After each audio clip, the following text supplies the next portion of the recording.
and hopefully we are live. Good evening, Mike here, Mike's Unboxing Reviews and How To. It is Saturday the 26th of April 2025. It's 5 minutes past 8. My apologies. Thank you all for tuning in on this Saturday evening or Sunday morning, depending where you are living. Hopefully we're having a fantastic weekend and looking forward to the stream. I know I am. There's so many things to talk about on this stream, I honestly don't know where to start. There obviously is a thumbnail for the video and a description, but there's loads of other things which have happened in the meantime, which I'm itching to talk about. So yeah, we may digress slightly off of the beaten track, which anyone who's been a regular member or regular viewer of the channel will know that that happens basically every stream anyway. So anyway, there you go. Hopefully you can all see me and hear me. Currently I haven't got the studio lights on because there's still a bit of daylight out there, which is somewhat unusual. I can't see my keyboard. Can't see your keyboard. Shall I turn the light on? Well, that's why I asked. Oh, okay. You said not yet. Put your bloody head torch on. Put the light on. Why would you want a head torch on when it hurts your eyes? I can't win.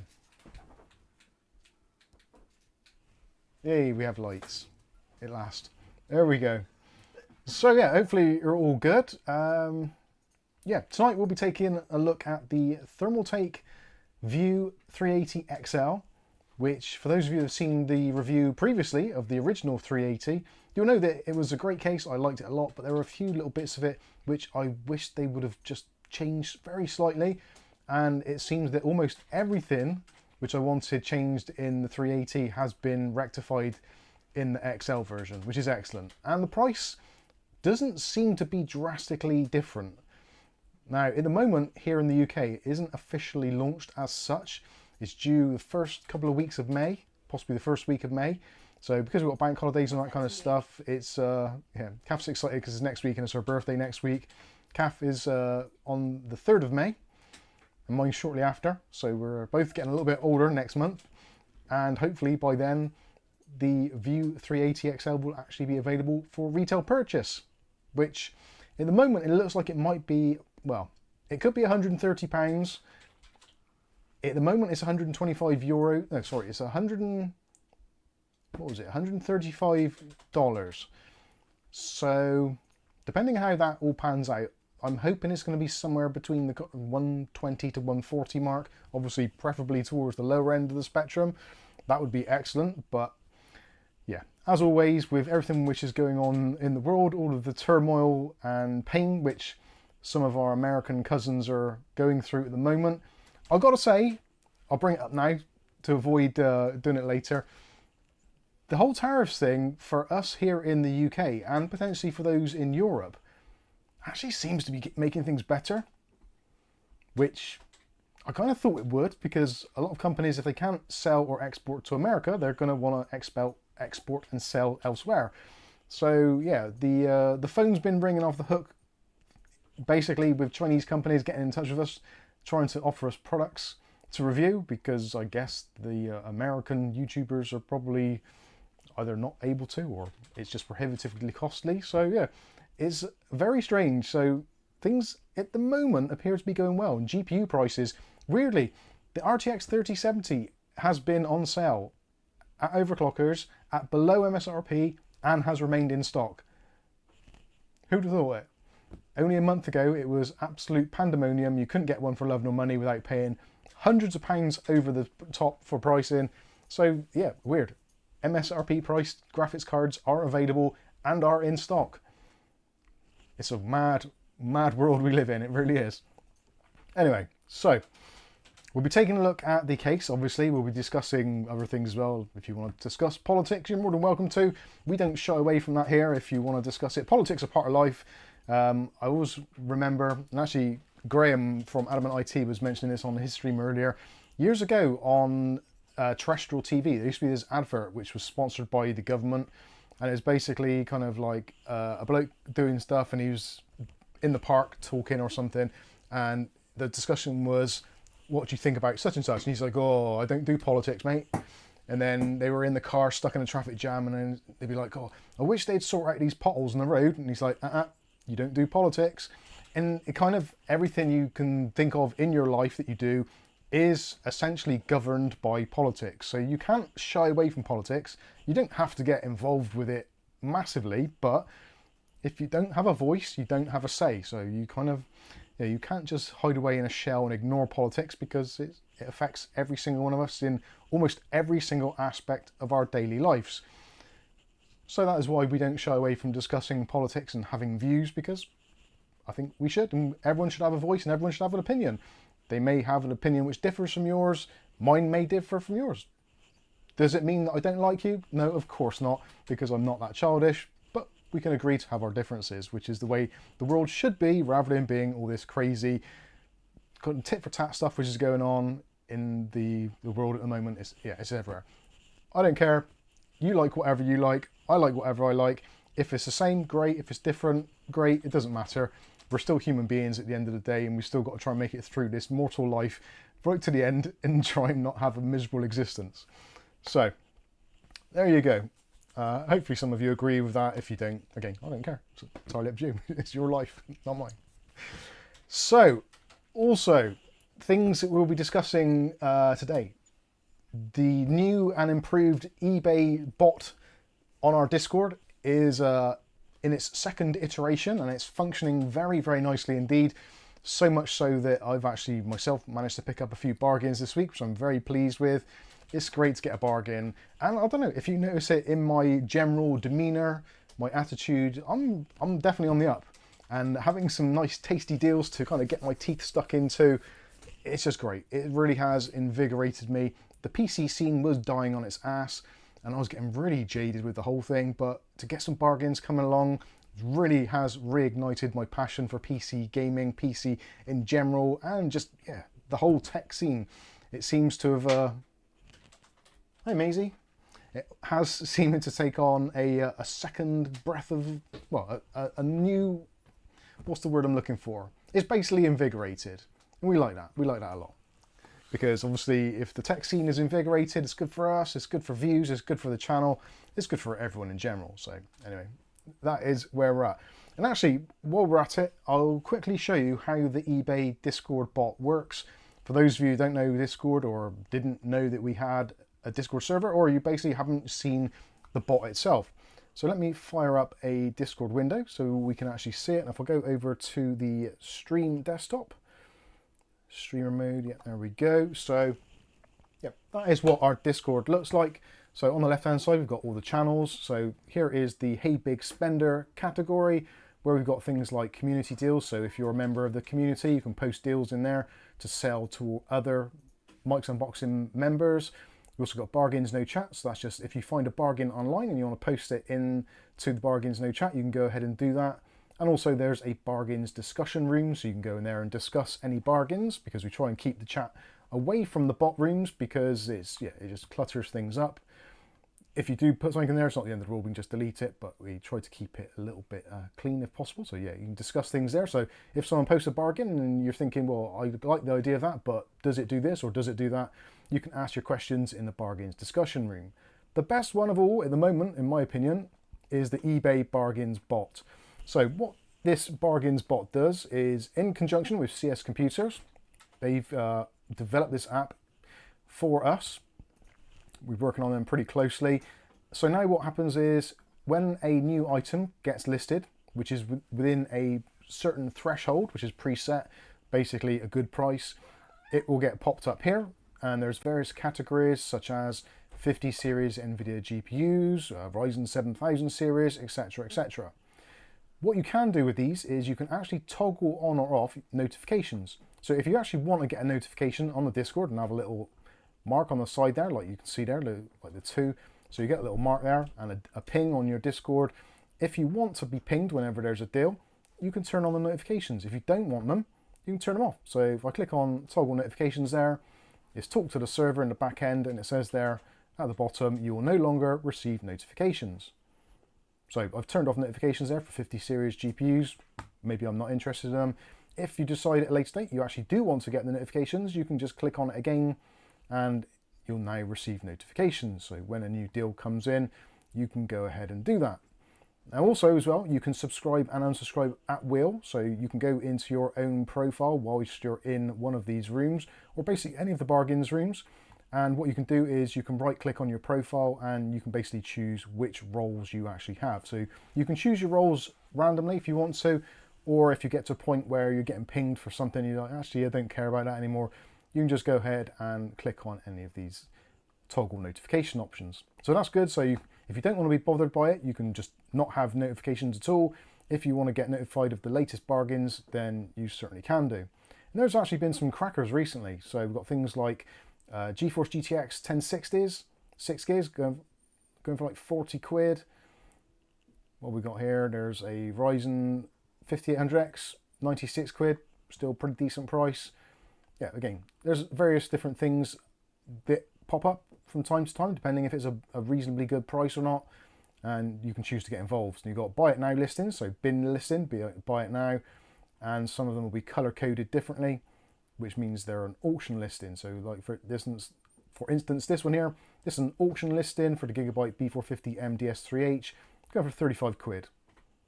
Seems like a bargain. You can go down through and check out things like filters, how much time is left on the auction. So if no one's bid and there's 15 minutes or less left, it will give you a ping. Also tells you about the seller, so whether they're individual or business, how much feedback they've got at a glance, and also it comes up with a generic warning there. So if they've got low feedback, it will say, look, there's a warning, verify the seller's reputation. So that is kind of essentially it, and every now and then when a bargain comes around, you'll get a ping. So this one came in about a minute ago. So that is for a 2060 OC, 6 gig, £97 at the moment. And if you want to take a look at it, you can do. You can click on the link here. That'll take you to the appropriate site, eBay UK. Or if you want to avoid paying the seller protection fee, which normally bumps up the price a little bit, you can click on international link, and that'll take you to ebay.ie, where at the moment you don't have to pay the extra fee, so you can get a few quid off your purchase. So anyway, hopefully that explains it reasonably well. It's pretty straightforward. While you're on there, oh, go on. Yeah. why don't you show anyone who doesn't know how to use Discord? I think it was Mick Woods asked ages ago for you to do a tutorial. Of what part? Of how to use Discord? Like maybe like if you click on the link, it'll take you to this page.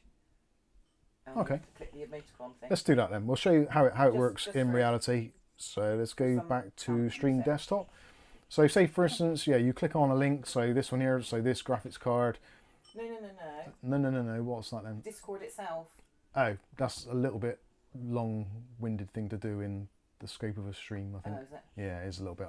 I will try and do a tutorial video on how to use Discord. There is actually a video we've done.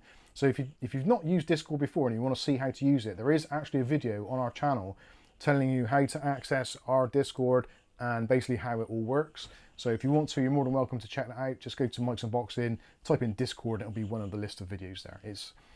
It's relatively straightforward once you get used to it. There's still things I'm learning about it, but yeah, ultimately it's going to be down to kind of, yeah, so basically the more you use it. The rooms, aren't they? You go in. Yeah, left hand side is all the channels and rooms. So if you've got a particular thing in mind, there's like general chat, there's memes chat. So if you want to post something funny, humorous, you can put it in there. There's basically, if you read down through, there's various types of rooms. Type in along the bottom. Type at the bottom what you want to type in, press enter, and it'll appear there. So you don't have to put on a headset and a microphone.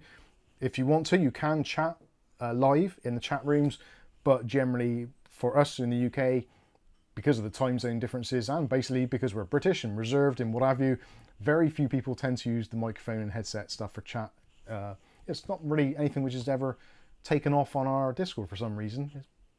We have done occasional streams or whatever, but yeah, we don't generally tend to.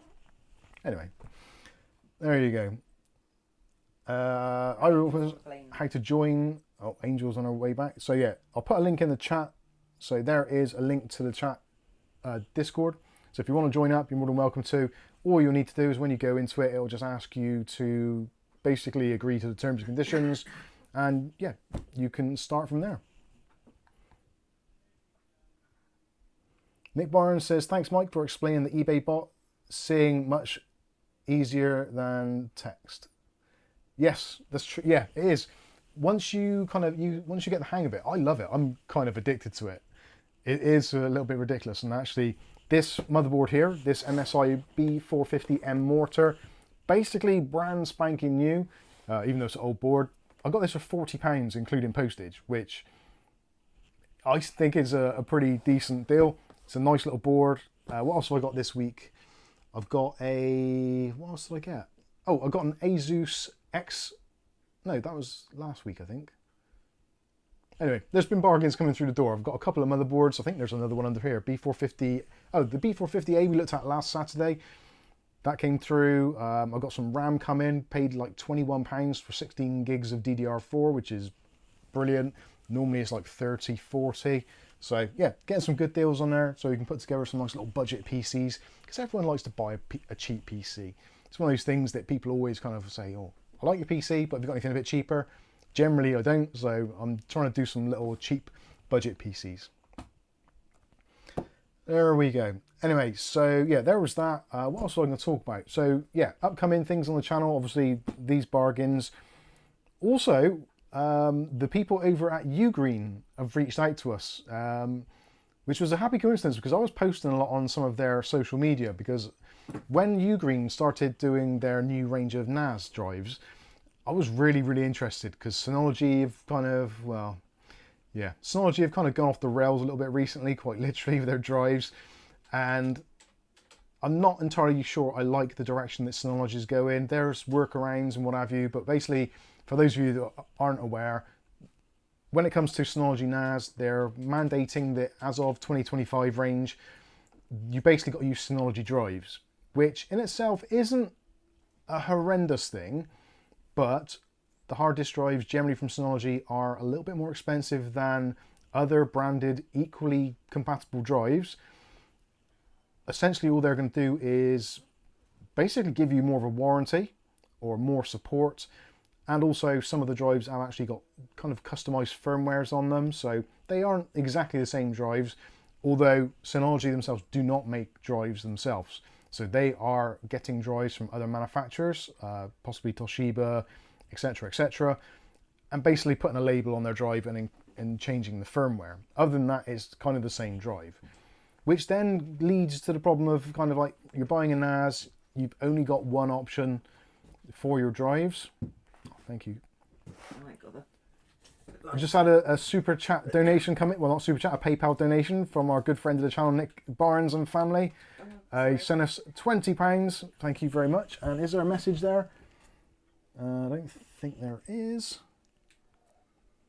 Oh yeah, there is. I can just about read that. Thank you for a great YouTube channel and Discord community, without which I would be lost in the data flow. Nick, Joe and Molly. Oh, thank you very much. That's very kind of you.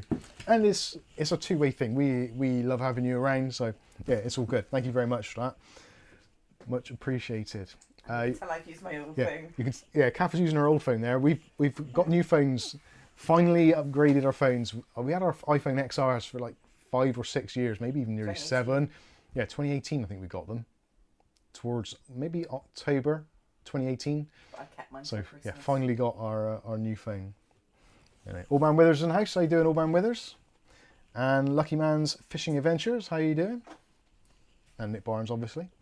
So yeah, it's Synology.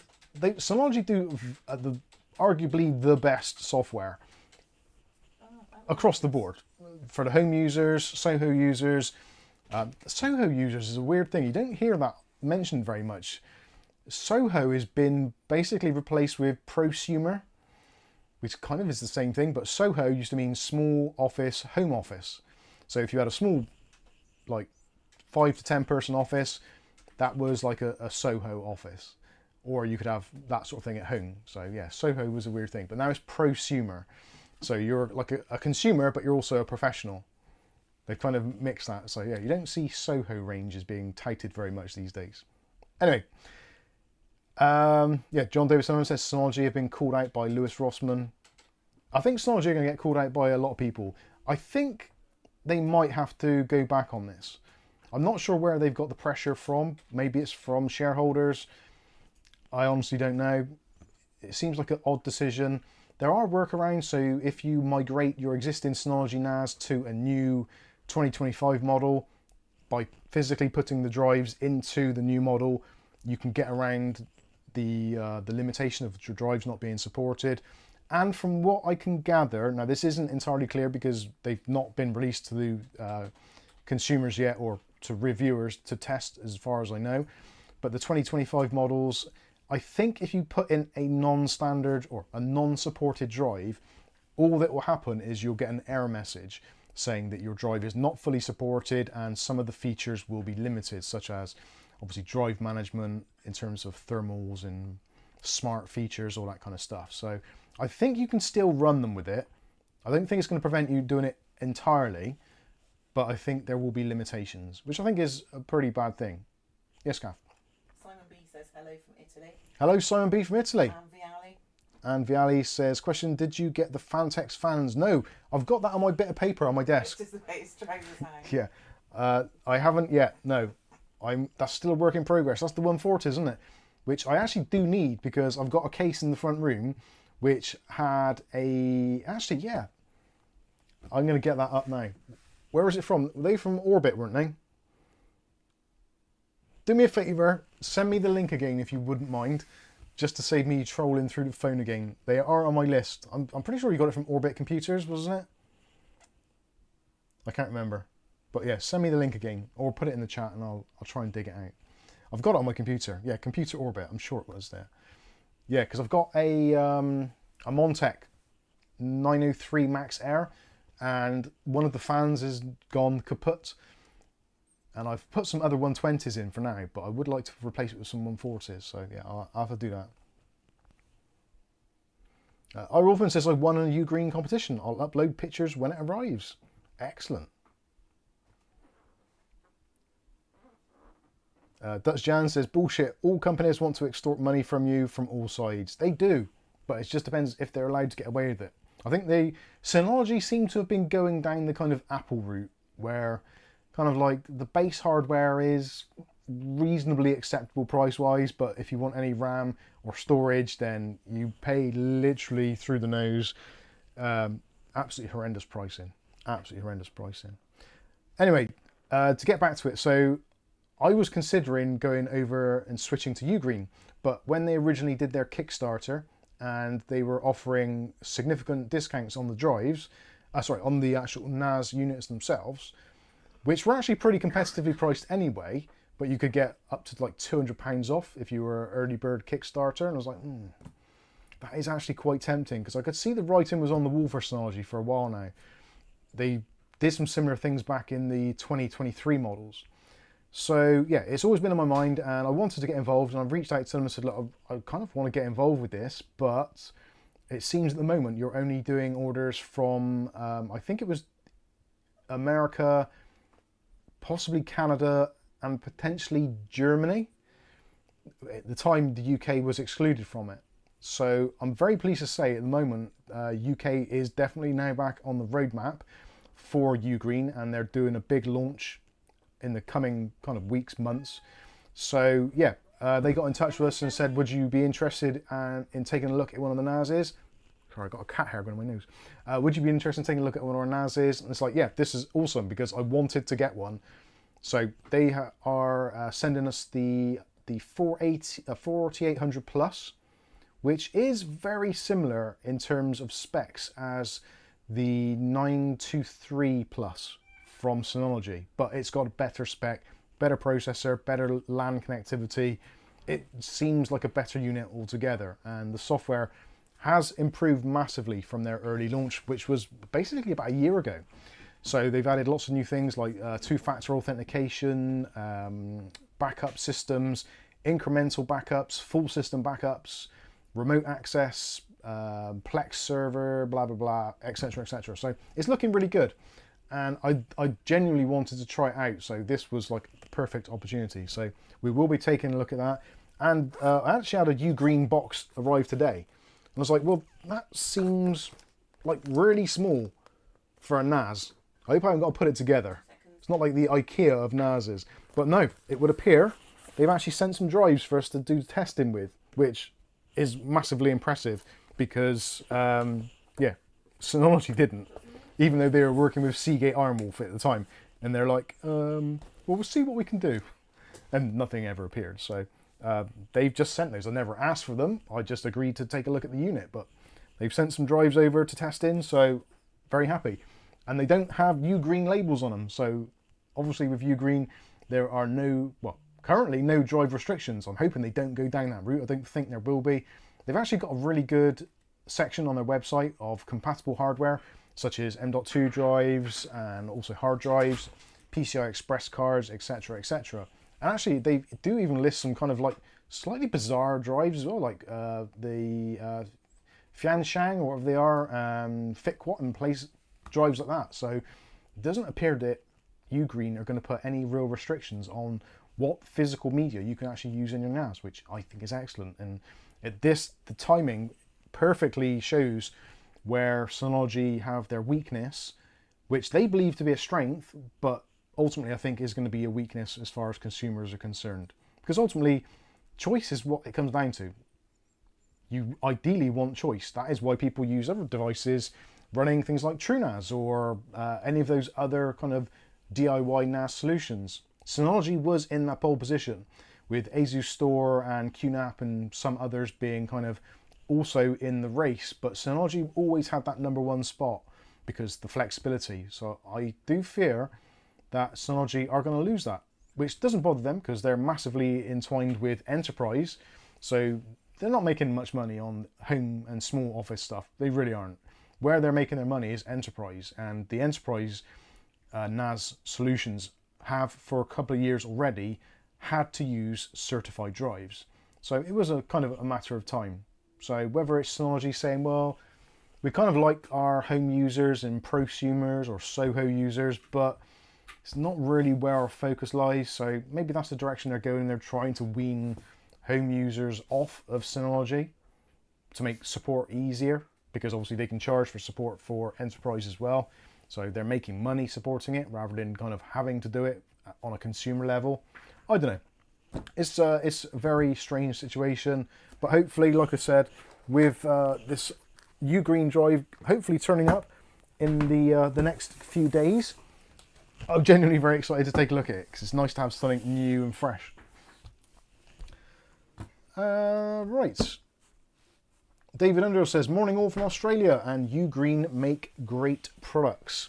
Now, if you type in Ugreen, you must make sure that you do it the right way. So Ugreen, I learnt this from some social media stuff, is the Ugreen brand. Oh, tell you what, if I turn my keyboard on, that'd be much better. So Ugreen prefer to be known as that. So all capitalized Ugreen in capitals. I don't know whether it stands for something, but I don't know. That is what they would prefer to be known as, capitalized Ugreen. Not that anyone really cares. Anyway, moving on. So we've got a couple of other very potentially, hopefully quick unboxings to take care of. And again, thank you to everybody in the chat for joining us on this Saturday stream. All the newbies and all the regulars, you're all awesome. Did you see Cool Cat? Cool Cat. I haven't looked at the chat, sorry, for a little while. I was on a roll. It was underneath the Alice. Oh yeah. Right to repair for the win. Lewis Rossman for president. I'm not too sure. No, that's not what I'm asking. Oh, what? You said Cool Cat? Yeah, I said Cool Cat, but 2 down from the Viali one you just answered. See it? No. What time? 8:25. 8:25. Cool Cat. Okay. Ah, there we go. Yeah, I wouldn't have seen that. Cool Cat. I have an MSI MPG B550 Gaming Plus. Nice boards, like those. Need a reliable GPU around 500 quid each. What would I suggest? What processor have you got?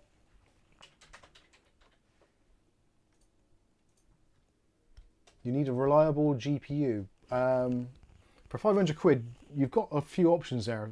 I guess realistically, you're looking at RTX 5070.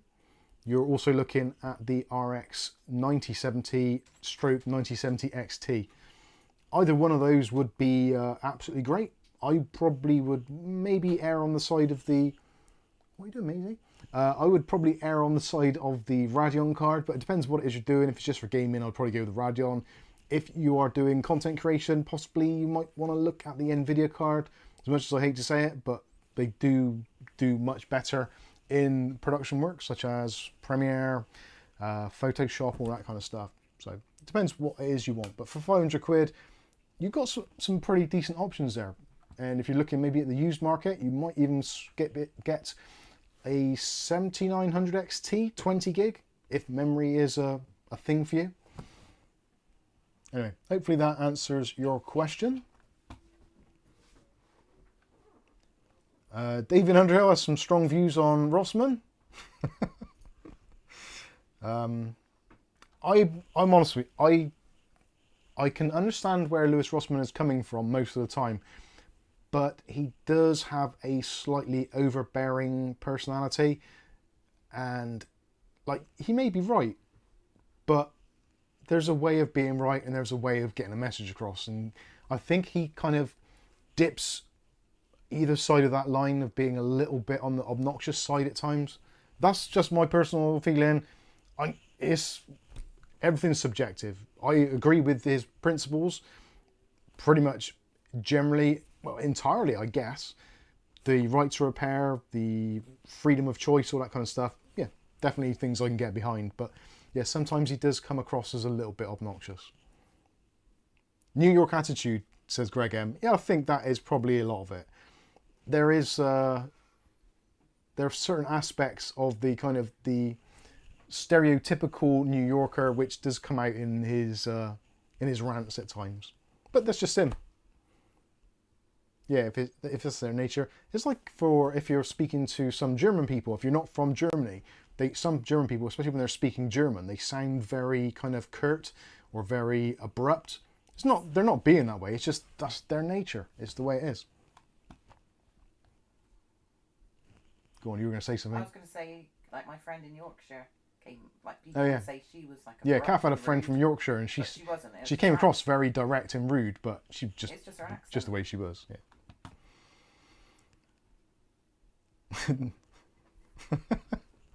Sorry, just reading the some of the comments there. Sky's Dogger says Rossmann is interesting. I don't like his delivery, but his message is good. Yeah, I kind of agree with that.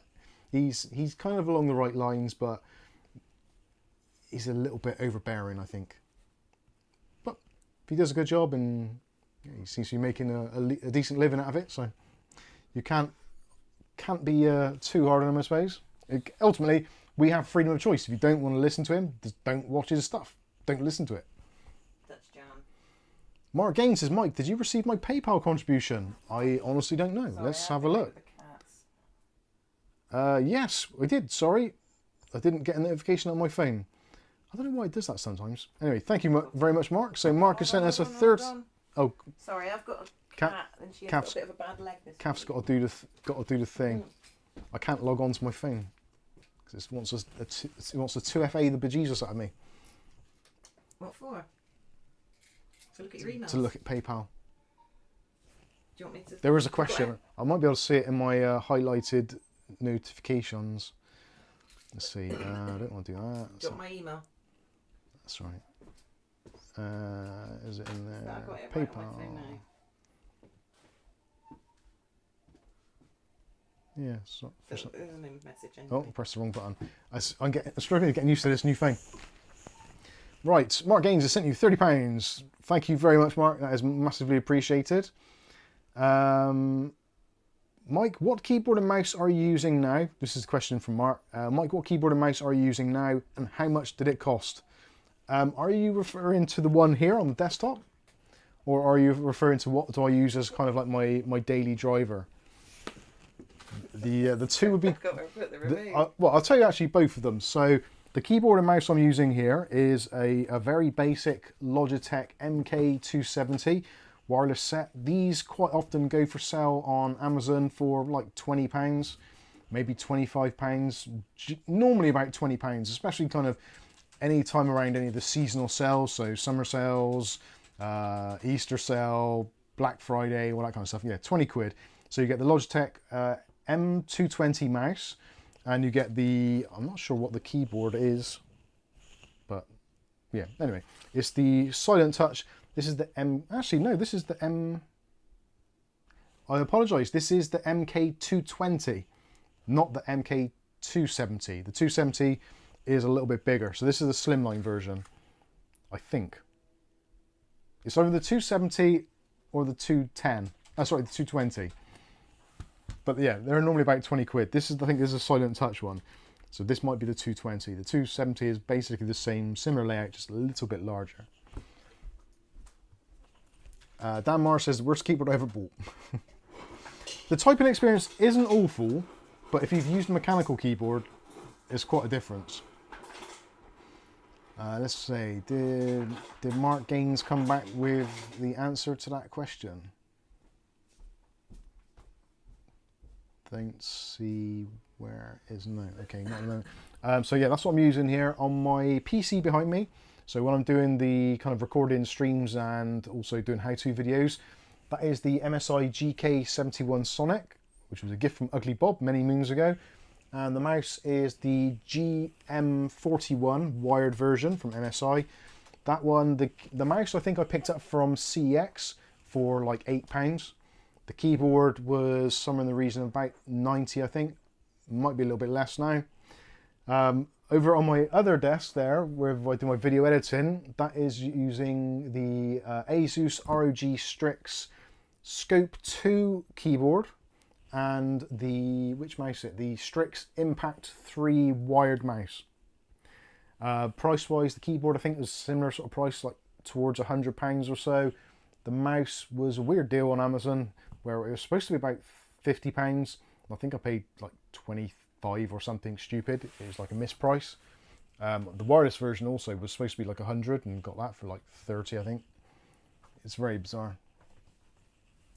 God, this chair is killing my back.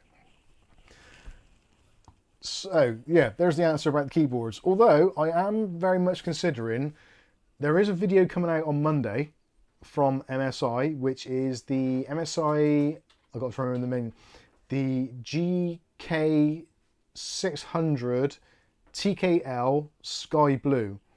And I really like that keyboard. That is going to be, well, apparently it's on sale now. Actually, let me see if I can find it. Some of you, oh, it's my mouse, oh, there it is, my mouse is working. MSI GK600 TKL, I think it's called the Sky Keyboard, yeah.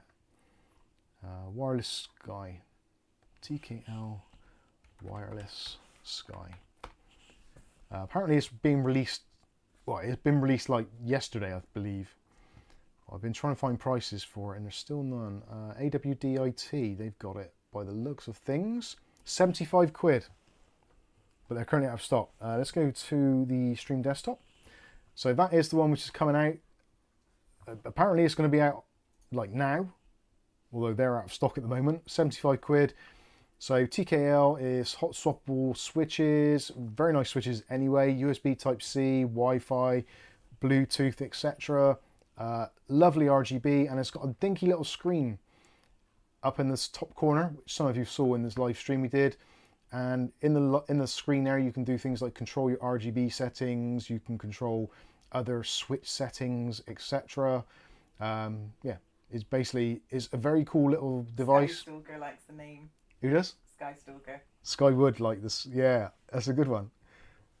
So yeah, that would be a great choice if you're looking to buy a new keyboard. I kind of want to get one of those, but I'm a little bit torn between the TKL and the full-size version. I'm not sure, but I do like that. All the switches are PBT, double shot, and also I believe a south-facing RGB, if I remember rightly. But yeah, it's nice, really nice, nice feel to it. Viali says that's not even half a keyboard. It's 75% of a keyboard apparently. 1%. Anyway, there you go. So yeah, that's coming out soon, and the video's out for that on Monday. So stay tuned for that. Yes, Kath. Milch Monster. Milch Monster. What time? Let me scroll back up. No. Milch Monster. Hi folks, anyone know a good inverted case to put on the left side of my desk? That is a very good question, Milks Monster. I'll be honest with you, I'm not a massive fan of inverted cases. And I think, I'm trying to think of the last one that I actually did like, which I reviewed. I got a sneaking suspicion. Is it Techware? It wasn't Techware, no. It was, oh God, it wasn't InWin. I'm going to have to look on it on the channel. That's a difficult one. It was such a long time ago. If I look for inverted, or in Sharkoon Rev 220. Oh, I was thinking That was back in. That was like 5 years ago. Techware. Yeah, Sharkoon Rev 220. That was actually a nice case, and that went off to. Oh God, what's his name? It's on our Discord. Used to do the live streams for the Jackbox. IKEA Shadow. Yeah, IKEA Shadow had that. Yeah, there's probably newer versions of it. Rev 300 possibly. I think anything with the Rev name in it is basically like reversed. But it depends how inverted you want to go, and if you definitely want to have it on the other side of you, it's going to limit your options a little bit. But yeah, I would say Sharkoon are probably going to be your best bet, at least from my arguably limited knowledge. Leave site, cancel. Oh, yeah. What do you mean save? I didn't make any changes. Find that info so quick from 5 years ago. I just go to the channel and just type in inverted and I find it straight away. I'll put the link in the chat. Alright, paste. There we go. There's the link for the video if you want to watch it. It always confuses me. It gives me really, really bad muscle memory issues when I try to build an inverted case. It just completely threw me when I tried building it. It really did. Des Duckers? Des Duckers, my daughter dog has chewed up my Razer Cobra Pro mouse. Anyone recommend a good gaming mouse? Gaming mouse. So what's the Razer Cobra Pro like? Let's have a look. I don't know what that is actually like. Because if that's what the sort of the style you like buying a mouse is a very, very personal thing, and people have got all different. Alright, so it's a ambidextrous mouse by the look of it. Decent spec as well, 130 quid at Curry's. Yeah, that is quite a beast. I honestly don't know. I would say that there's a new MSI one which is about to drop, which was the, where is it? The is it the Strike Pro? Or yeah, the Strike Pro might be up your street. If not, if you go to AliExpress, there's actually loads of interesting ones there. Are very cheap. So if you just want to try something a little bit new, Attack Shark is one to look out for on AliExpress. They do some really funky mice with like amazing specs, but slightly dubious kind of Chinese build quality at times, depending on which one you go for. But yeah, Attack Shark do some excellent ones. And if you go to AliExpress and you look for Attack Shark mice, you'll get bombarded with all the other ones. Ideally, if you just search on AliExpress for something like the PAW 3395 sensor, that will bring up a whole bunch of like decent gaming mice with a good sensor. The Pixart PAW 3395 is a great sensor. I think there's one which is about to eclipse it, but it's basically just more DPI. But yeah, look for something like that. Hopefully that's answered that question. I haven't changed anything there. Let's leave that alone. I think mentioned dogs destroying PC tech, Welly Bob. Yeah. Yeah, Welly Bob will be That's what he said. not appreciating that. Matthew Day's in the chat. I just noticed Matthew Day. How you doing, Matthew Day? How was your dinner? I know. I just noticed his name there. Well, Bill says no sound. And why have you got me muted? Asus gaming mice are good. Yeah, I like the ROG Strix Impact 3. I like the fact that it's got hot swappable switches, because every now and then I get a bit bored. And like anything, if you spend a lot of money on stuff, you kind of, after you're using it for a bit, you kind of get a bit bored. And by just taking it apart and putting some new switches in there, just makes it feel completely different again. And it's like, oh, I've got a new mouse. You haven't, but it feels like it. Hello, Demand 2000. How you doing? Skystalker says, silly Wild Bill, sound is good.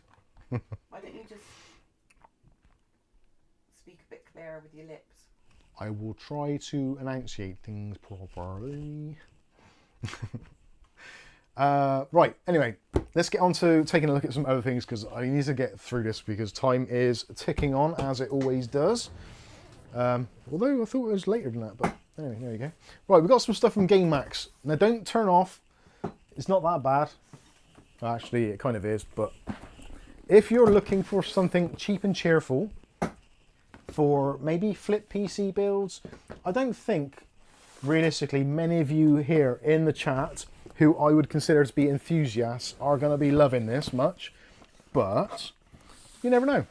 So Gamemax, they actually offered to send me these, I think before Christmas, and we were to and fro in, and they're like, oh yeah, we'll sort something out after Christmas, and then they got an email saying like, oh, how's your January been? It's like, yeah, all good, yeah. Do you want us to send these things over? And it's like, yeah, sure, just, it's fine, same address, carry on. And then they didn't turn up, and then I got another email recently. It's like,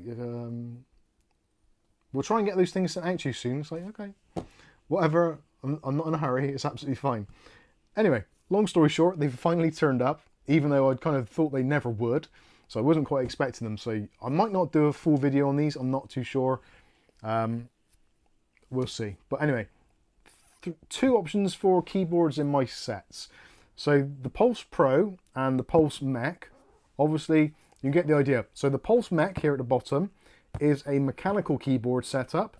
The Pulse Pro is basically a membrane keyboard.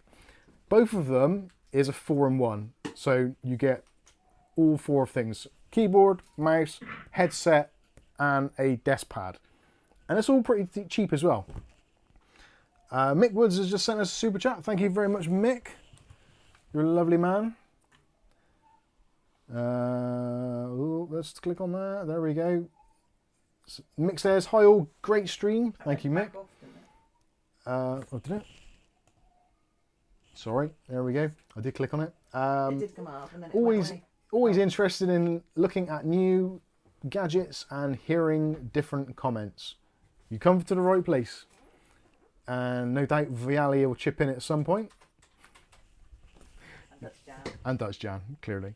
Right, we'll take a look at the fans in a minute, because that's kind of, I'm not too sure how I feel about those. But these, I think, actually, yes, it's not everybody's cup of tea, but they're really, really cheap.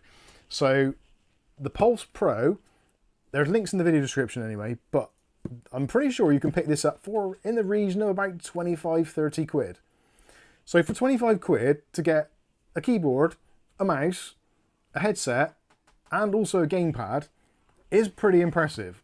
If you break that down into individual costs, like if you had to go around searching on AliExpress or Amazon, that sort of stuff, you could probably waste yourself a good couple of hours just trying to find stuff to all piece together. Whereas this is basically in a box.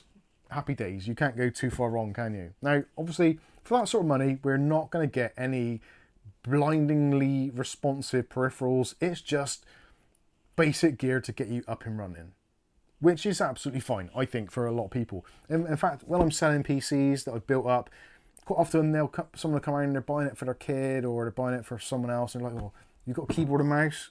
And quite often it's like, well, do you want to spend hundreds of pounds on one, or do you want something cheap and cheerful? Viali.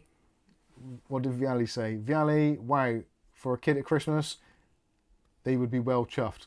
Thank you, Viali. I think they would. It is. Like, something like this, when you get it boxed, I think kids would be like, oh my god, I got this gaming setup, what the hell? And again, you've got two options, so they're not identical. It will be Christmas tomorrow, because I can't believe it's almost May. I can't believe it's May, yeah. Christmas is around the corner, so get your Christmas stockings sorted.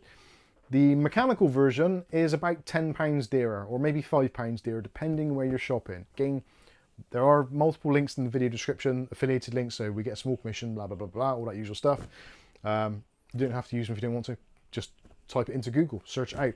But I'm sure I found this for about £25, £30 and this for about £30, £35. Which, for again, a mechanical keyboard with mechanical cheap, switches. Is what Sky has. The thing is, you could buy a cheap mechanical keyboard from probably AliExpress for maybe 20 quid. And it's probably going to be a similar sort of quality to this. A headset is going to cost you, again, 10, 15 quid. Mouse, a tenner. Mousepad, a fiver. So you're not getting like a stellar deal here, but it's convenient, it's all in one package, and it's pretty cheap.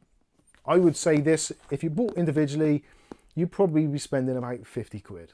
You're getting it for about 35, maybe less. So you're saving 15 quid, which could mean the choice of using a stock cooler or buying a 120mm tower cooler from Thermaltake, which would make a difference to the PC. Maybe quieter, it will perform better, etc, etc. So kind of by buying something like this, which is cheap and cheerful, you can then spend the money elsewhere. And when money is tight, stuff like this makes a difference. It's It not really does. fake mechanical. I don't know if that might be a question or a No, it is actually a genuine mechanical. So the mechanical keyboard is using Optimu red switches, which are linear. The Pro version is just using basically dome switches. I'm not sure which one I want to look at first. I'm kind of intrigued for the mechanical one, but I'm also slightly intrigued about the Pro. I'm not sure how they can make it Pro, but making it not mechanical. So I think we'll take a look at the mechanical one. I think that's going to be more interesting to a lot of people. And the thing is, if you put in your eBay listing or your adverts or whatever, comes with a mechanical keyboard, then it's like, ooh, mechanical keyboard. Ultimately, people are going to think that's something a little bit more expensive. So inside, actually, let's do the overhead camera. So you can see, so packaging wise, so this I'm guessing is going to be the mouse. I hope so. There is a keyboard. There is a USB cable, type C, for the keyboard, I'm guessing. There is what appears to be a headset with some of the most bodacious sides, and I'm guessing RGB lighting up the wazoo. So yeah, you've got USB for RGB power, and also you've got separate headset and mic jacks. And also there's a little boom mic on the end there. That's pretty good. We'll take a closer look at that shortly. There is a desk pad. Let's have a look, see what this is all about. Try not to get it covered in cat's hairs. Size-wise, I'm not too sure what this is. I guess this is 600 by 300. That's not too bad, actually. For a mouse pad, actually, that's quite a nice size. Let me, sorry, Kath, can you pass me the tape measure, please? You probably just say on the box, actually. Mouse specification, mouse mat, sorry. Oh, you got it. I'll double check their measurements. You never know, they might have stiffed you on it. So 800 by 300, which is actually perfect for my desk.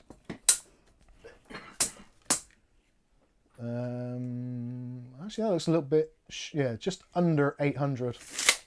And width-wise, yeah, just slightly under 30. So yeah, it's basically in the ballpark, and the only branding on it as such is a very small Gameax logo in the bottom corner, which is yeah, pretty nice. It actually looks like it's pretty decent quality as well. Nice stitching, feels quite nice. Rubberized back. Yeah, that ain't bad. I could actually get quite used to that, I think. It's probably, yeah, shrunken a little bit, I guess. So what else have we got in here? There's other exciting things in here, and I don't know if I actually want to see this. What's that? Oh, we'll see what we can do. Now this is something which you don't see every day. So this keyboard actually comes with, I'm not sure if you can see it very well, actually comes with an extra set of keycaps in red. That is the weirdest thing I've ever seen. So you got the UK layout stuff there, got the enter key and the UK pound signs, etc. And then you got your full keyboard layout. What the hell? So yeah, you get another set of keycaps. That's got to be another, I don't know, 5-10 quid. And they're using Cherry MX stems, or MX style stems. When you go through the Pro, this is the Mech. And what have we got in here? So this is the combo set, and there is actually a user manual telling you about the switches, telling you about where to plug in stuff for the headphones, the software to get for the mouse, because there is software for the mouse for the RGB lighting, if you wish to, and setting macros and stuff. Yeah, software setup, that's nice.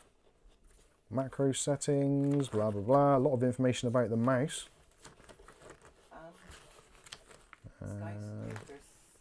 Yeah, that's kind of it. Right, let's get that out of the way. You can find it listed on Amazon CA, but I think they've got one eBay Canada. Yeah, Canada eBay had them, I believe. Right, let's go back to the main camera. Let's have a look at this mouse pad. Cat wants to know about ease of fitting with regards to replacing substituting keys. We'll find out. We'll have a look. So yeah, it's actually quite a nice size mouse mat, and it's not really the best mouse to try this on because yeah, that's okay. It works. What have I got which is a bit better, which might actually float? Let's try the Keychron M3. That's a kind of nice mouse, and also it's basically brand new because I've not used it. I don't use it at the moment.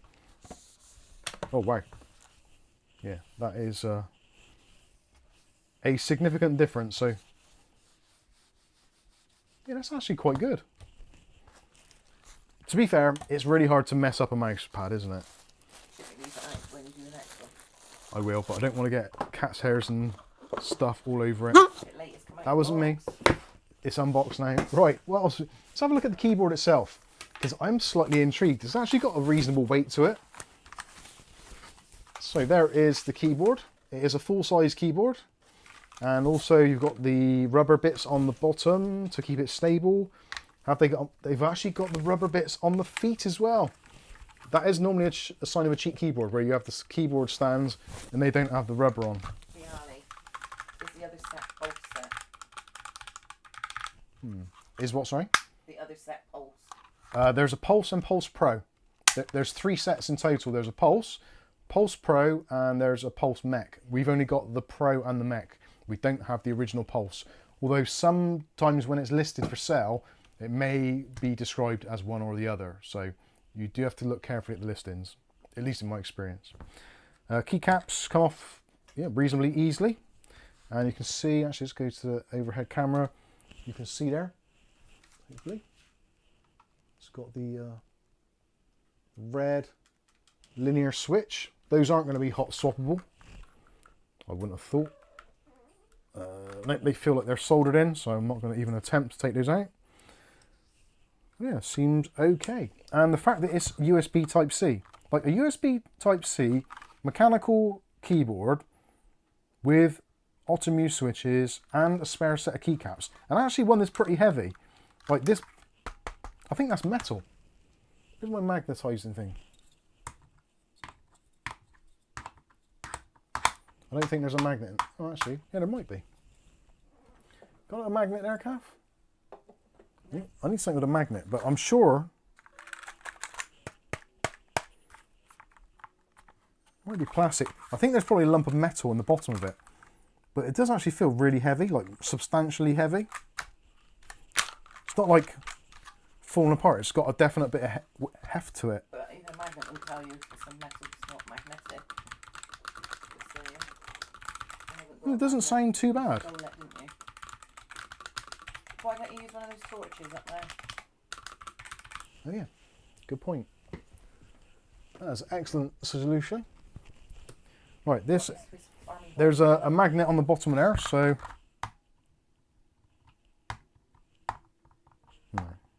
Don't mean that it's magnetic metal though, does it? not necessarily, but yeah, it does feel I'm actually tempted to take it apart, but I don't really want to. But it does actually feel quite heavy. I guess that's, well, actually I'm going to get a, oh God, I wonder if it says on the box actually how heavy the keyboard is. Because it feels really heavy. Keyboard specifications. You knock those keys all over the floor. Yes, 650 grams. So that is actually relatively heavy. Not the heaviest, but certainly it feels pretty substantial. It feels heavier than that. RGB or single colour? That is a good point. Let's get some lights attached. Well, not some lights, let's get some cables attached and we'll have a look. What is it, this? Is that type C on both ends? No. Actually, I need a longer... Ah, I've bought some cables, didn't I? Alright, that's just an extension. Oh, sod it. We're going to wing it. Let's unplug the... Oh, I don't really want to unplug anything. I don't think that's going to be long enough. There you go in. Use all mouth, Otis. Is that a USB? It appears to be. Right, yeah, that will reach. Here we go. Let's have a look. I'm not expecting too much from this, I'll be fair, because, well, okay. So it's well, it's definitely RGB in. I think what they've done here to make it cheap is it's kind of fixed RGB. So yeah, the colors are fixed, so they're not changing color. So you can choose different color types or different displays, but you can't actually, yeah. CL have the pulse set for $19.99.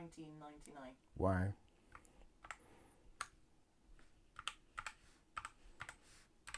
Aluminium isn't magnetic. I think it's plastic. Pretty sure it's plastic. It feels like it might scratch, but it just feels heavier. It's yeah, so it has kind of like a zoned lighting thing.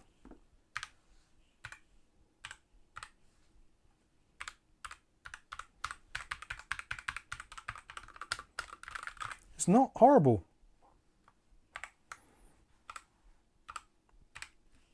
So you've got the kind of like the perky lit.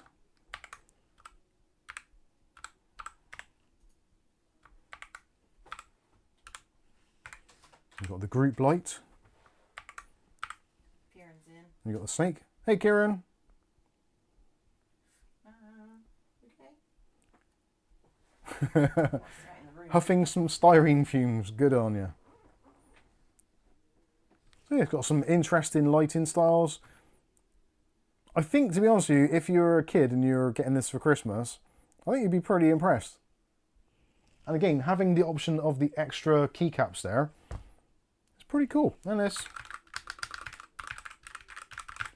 it clicks and clacks like a mechanical keyboard, which is kind of what you'd expect. So, yeah, I think so. It's yeah, it's absolutely fine. I don't know what more you would expect, really. Right, let's have a look at the mouse, because we're off to a reasonably good start, I feel. Oh, there's part of a mouse. Don't worry, it's not broken. It has, I believe, a replaceable shell. So, actually, that's not bad. It's a somewhat ambidextrous looking mouse, a little bit of a right-handed thing to it. You've got a braided cable on it. It's USB type A, so that's absolutely fine. And we'll plug that in and see what that looks like. This is the point where I could have done with a hub, which I have got somewhere. I've just not plugged in, 'cause I'm not good like that. Let's unplug that one.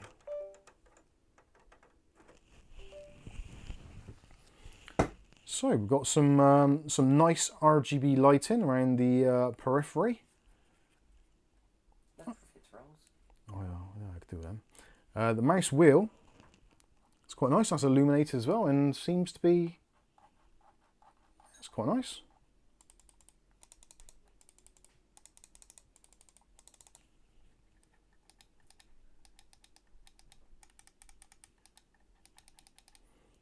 buttons all seem to work as they should do, and on the bottom I think that is going to be for changing DPI. So color-coded DPI changing between the various DPI options. This mouse is actually the Gamemax Pulse Mech. But it's not, obviously, because Pulse Mech is the group. But yeah, it's quite nice. Nice finish to it. Nice smooth finish. And on the mouse pad is yes, absolutely. Again, it's a gaming mouse. It's a little bit on the weighty side. It feels like it's actually got a weight inside of it, like to balance it out. It's a little bit on the heavy side. I would guess, if without weighing it, I would say it's about 80 grams. Let's have a look. Kieran says if I got that for Christmas, I'd be happy as hell. Good. Laugh my ass off. Mouse specifications. How many grams did I say? Wow, it says 150. There's no way that's 150 grams. It doesn't feel like that's 150 grams. I've got to weigh it. I'm guessing that it's 150 grams with the USB cable, possibly. It's all right, you Wally. Ah! Things jumping out at me. They've included the cable, cool cat reckons. I'm pretty sure they've included the cable. I don't think I've ever used a mouse which was 150 grams. Let's get the old salter scales out. Let them zero. Kieran says I'm currently using a Goodman's keyboard from B&M. Since I got into 3D printers, I've been focused on modding and upgrading them. I still need another 3 case fans for the bottom of my case. That's cool. And what did I say? I said 80 grams. Oh, I touched it. 82 grams is what it's coming as. So yeah, I wasn't too far wrong. So it's not ultra lightweight, but it's moderately light. You would call it a lightweight mouse by today's standards. Not an ultra lightweight, but it's kind of anything under about 90 grams I consider to be lightweight. So yeah, 82 grams. I was basically bang on the money there. So yeah, that's pretty good. So let's unplug that. And now we will take our life into our own hands and we will attempt. Now the headset, the wire on the headset feels absolutely horrible. I'm not sure if you can see it, but it's got that kind of like really shiny plastic, like super shiny. It almost feels kind of a bit sticky. Almost like plastic. Almost like plastic, believe it or not. Leather. Yeah, it's like an unfinished leather. It's like an NVIDIA jacket. So you've got an LED on the microphone there. I'm guessing there's going to be a mute switch, or there's a volume wheel on the back side there. Can't see that there's a mute switch, but it has illumination. So, and it's also got some go faster lights on the back, and you've got some RGB lighting on the sides, which it doesn't appear, from what I can see at the moment, that it is actually changeable in any way, shape or form. How much are these headphones? I don't know. Whole set is. The whole set is like 30 quid or 35 quid. Let's see. Oh God, my back.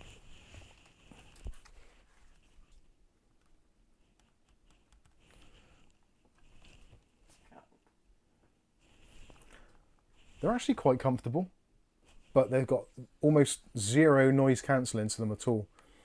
If I press it in like that, yeah, that's a bit better. Light on the speaky thing, because it's showing up as white. It's blue. It's quite a bright blue. Yeah, it's like a piercing blue. I wonder if I can actually plug this in and it would work. Oh, you can see the reflection on your face, but you can't see it from the bulb. Let's try that, see if we can plug that in. Hello. I can hear you. Wait, is it? Yeah. Not quite as bright as what it is, but that's it. Is that blue? Yeah. Yeah, I can see it on the thing there. Right, if I go over to... Actually, can you hear me through it now, or is it defaulted? Oh, I've unplugged my mouse, haven't I? Let's use the other mouse. So, if I go to Stream Mic, Realtek Audio. Random, but if anyone wants good anti-vibration feet, squash balls are pretty good. Right, it's not a bad idea. Right, let me unplug the microphone pack. Right, bear with me.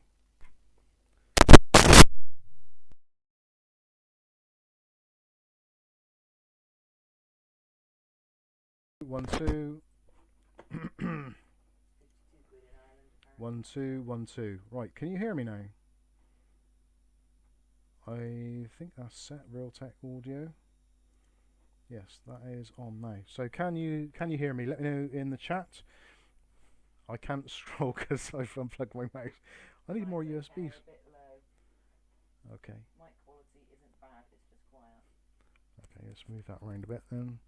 So yeah, if you can, well, it's low. Okay, yeah, that can be adjusted. But yeah, if you can hear me and it's reasonably okay, then yeah, I wouldn't expect it to be as good a quality as what I'm getting from my mic packs, to be honest with you. But yeah, you could always boost it if need be. Mike could get a job in a contact center. Cool Cat says, okay, now we can hear you. It sounds good. Sound quality is pretty fair. Who would have thunk it? Says Sky. Viali says it's clear. O'Reilly says you need a 30 dB boost on the mic. All right, let's see if I can do that. Let's have a bit of a boost. Oh, I could do with a boost. I haven't had a boost in ages. They're lush. Where are we? Advanced audio features. Where are we? Mic, stream mic, offset monitor, dB boost. Let's go. Okay, well I'm talking louder now, so let's see how much of a boost we need.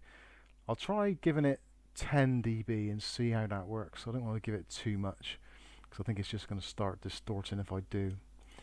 Where are we? 9, 10. So there we go. That is exactly 10 dB. How does it sound? Voice sounds different. Okay. Mike sounds like he's got a cold. Much better, says O'Reilly. Excellent. Very good, says Viali. Sorry, I know I'm looking at the lens. I'm looking at the chat because I want to see what your feedback is. Hello, David. Skystalker says great, actually. Do those headphones feel comfy? Now, weirdly, they do feel very comfortable, but I think it's because there's not a lot of clamping force. So and also they're over ear as well. So the clamping force is actually pretty light, and also the suspension bit on the top is also kind of the elastic isn't very strong, so it's not really pushing down. So yeah, I think you could wear this for basically a long time.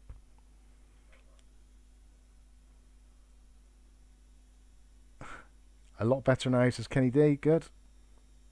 Skystalker says you look kind of dorky. Thanks. Hey Muckless, how you doing? Michael Elliam says it's better than I was expecting it to sound. I've got to be honest with you, like the mouse itself, the mouse is actually very nice and comfortable. A little bit on the heavier side for some people, but again, if you're a young kiddie or it's your first gaming PC and you just want something to get yourself up and running, like I could sell a PC with this keyboard, mouse and headset and I wouldn't have any qualms about it at all. And I think the keyboard, of all of it, probably, I don't know, I think it's hard to say which one is the strongest point. The headset seems pretty good. The microphone, from what you're saying, sounds pretty good. What's the headset called? That's the thing, the headset isn't really called anything. It's just called the Pulse Mech because it's not got its own thing. You can only buy it as part of this set, as far as I know. You could maybe look on the Gameax website and see if they sell them separately, but I don't think so. But it is, yeah, it's a set, and it's like 30 to 40 quid for the set. So if you say, I don't know, 15 quid for the headset, I think that's a reasonably fair price for £15. The keyboard, again, £15. The mouse, £10, £15. The mouse mat, a £5. So yeah, it's kind of like 45, 50 quid's worth of value, but it's genuine value. Oh, don't forget, you get the USB Type-C cable for the keyboard, and there's a mat, and you also get the set of spare keycaps as well, which is kind of bizarre. If the keyboard was per key RGB lit, I think I would be much, much happier. But having said that, it's functional, it works. It just doesn't feel terrible to type on. I was expecting it to be absolutely horrible, but it's actually not too bad at all.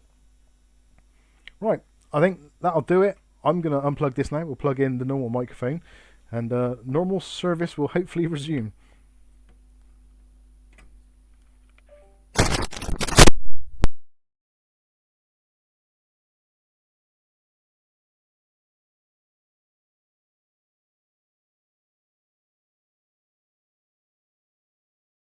Normal microphone now, so that's probably going to be way too loud.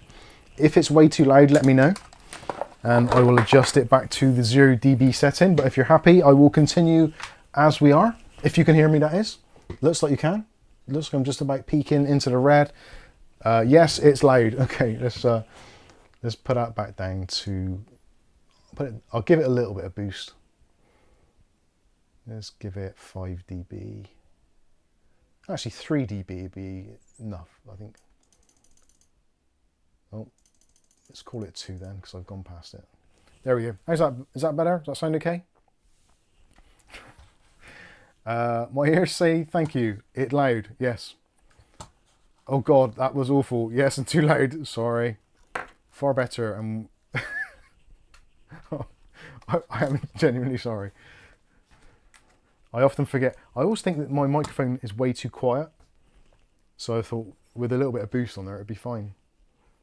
But it does show you actually how good a quality my my mic pack is for the streaming. How to shout without raising your voice. Yeah, how to shout without raising your voice. For the price, that is a fantastic set. Wouldn't use it myself, but if you're short on cash, it's brilliant. I kind of agree. Again, I don't think I would use it myself personally. Like, I don't know, actually, I probably might. You know what it's like? Sometimes you just want to grab something cheap and cheerful and just get on with your life.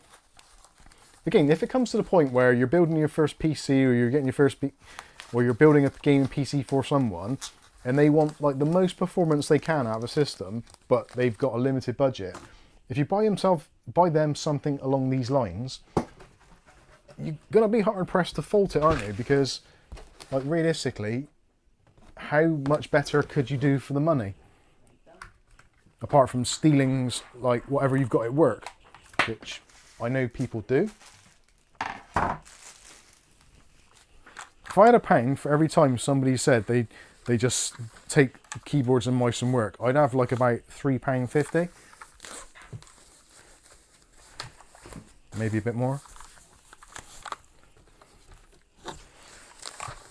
So that is, I'm kind of surprised that this has worked out as well as it did. I honestly thought it was going to be awful. But it's actually, it's okay. Although getting it back into the box might be a challenge. Right, mate, we like challenges. What? Oh, that's not going to go back in. That's got to go back in for sure. And the mouse pad. So yeah, mouse pad, £5 easy. The keyboard, 15 quid. The headset, 15 quid. So at that point then, you kind of, the other bits you're getting for free. In my opinion. What's that? Let's chuck a bit of bubble wrap in there. Keep it safe on its journey. Wherever it may go. Most likely straight underneath my desk with all the other boxes.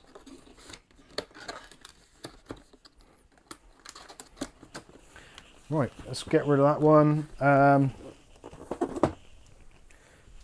Now, before we get on to have a look at the Thermaltake case, do you want to have a quick look at the Pro version to see what differences there actually are, if any? I'm guessing it's going to be... Oh, shit, more of the same. I guess it's going to be the same stuff.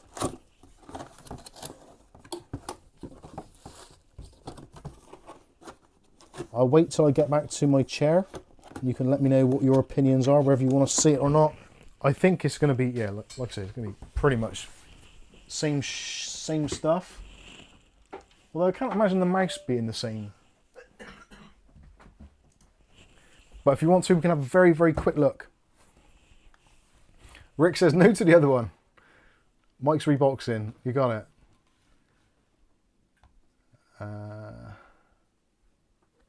Did you see Skystalkers? The difference between the two is the mechanical keyboard versus a membrane keyboard with the other set. Yeah. What is the price difference of the Pro set? The Pro set is probably going to be about £5 to £10 cheaper, depending where you get it from. We'll have a very quick look. I don't know if I've even opened this yet, have I? Oh, yeah, maybe I have. This will be very, very quick. I'm not going to go into any depth because it's basically the same stuff. So, another mouse mat, exactly the same. The keyboard is going to be a... Oh, look, the keyboard comes with a wrist rest, which the other one didn't, although... Yeah, so detachable wrist rest. The keyboard has a couple of extra keys, and it's actually got a volume dial as well. For that mic, for that headset. To turn your headsets down. Let's unplug that one.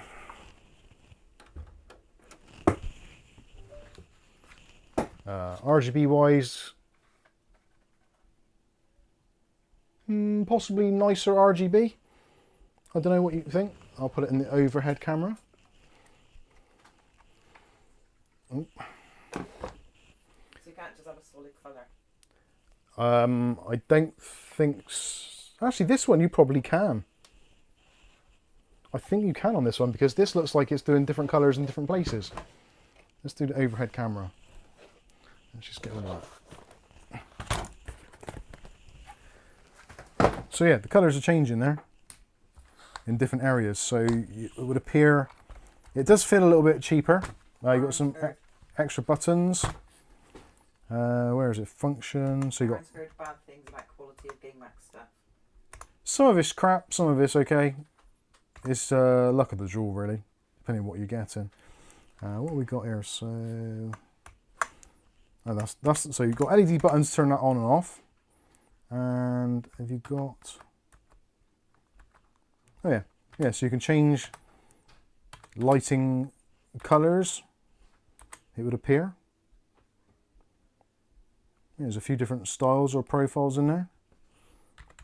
You can turn up the speed. Yeah, so you can go all single colour. As in like all keys one colour. Yeah, it looks like it, yeah. Like all at once. Oh yeah, there we go. So yeah. So you've got rainbow, red, blue, green,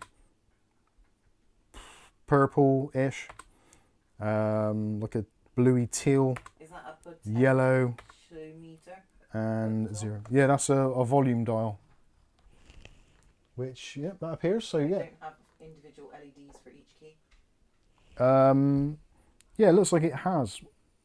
But you can't, I don't think you can program individual keys that I'm aware of. Oh, wrong key. So no, it's just a choice of colours or rainbow.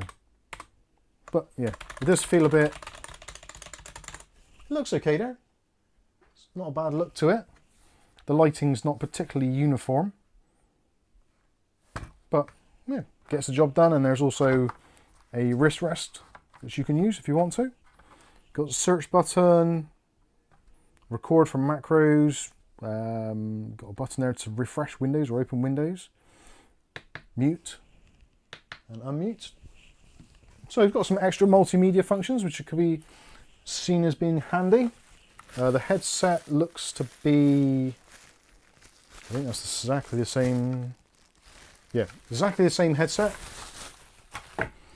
I'm guessing it's going to be exactly the same mouse. Oh no, it's a different mouse.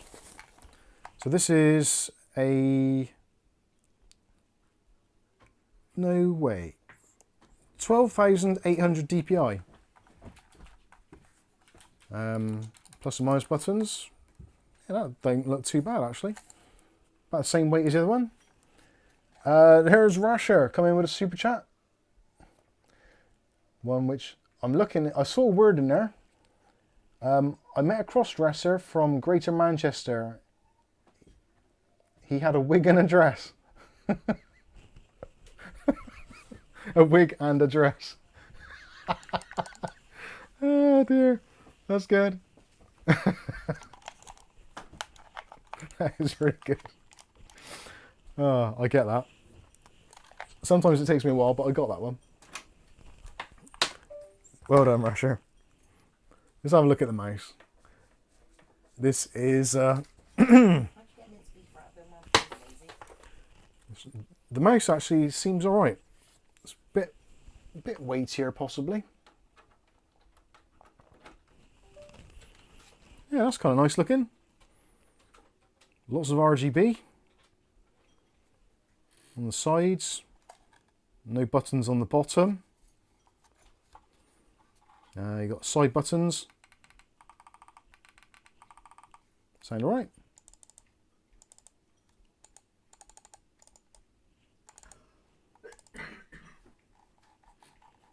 Yeah, it feels okay. Oh, you've got the plus and minus buttons so you can go through your different RGB, your different lighting styles. I'm guessing if you press a combination... Oh, it's got a sniper button on the side as well. Didn't realise that. Yeah, you've got your sniper button on the side, so you can use that to temporarily lower your DPI or raise the DPI for certain sniping functions. So yeah, that's pretty good. And again, for the money, I don't think you can go too far wrong on that. Happy days.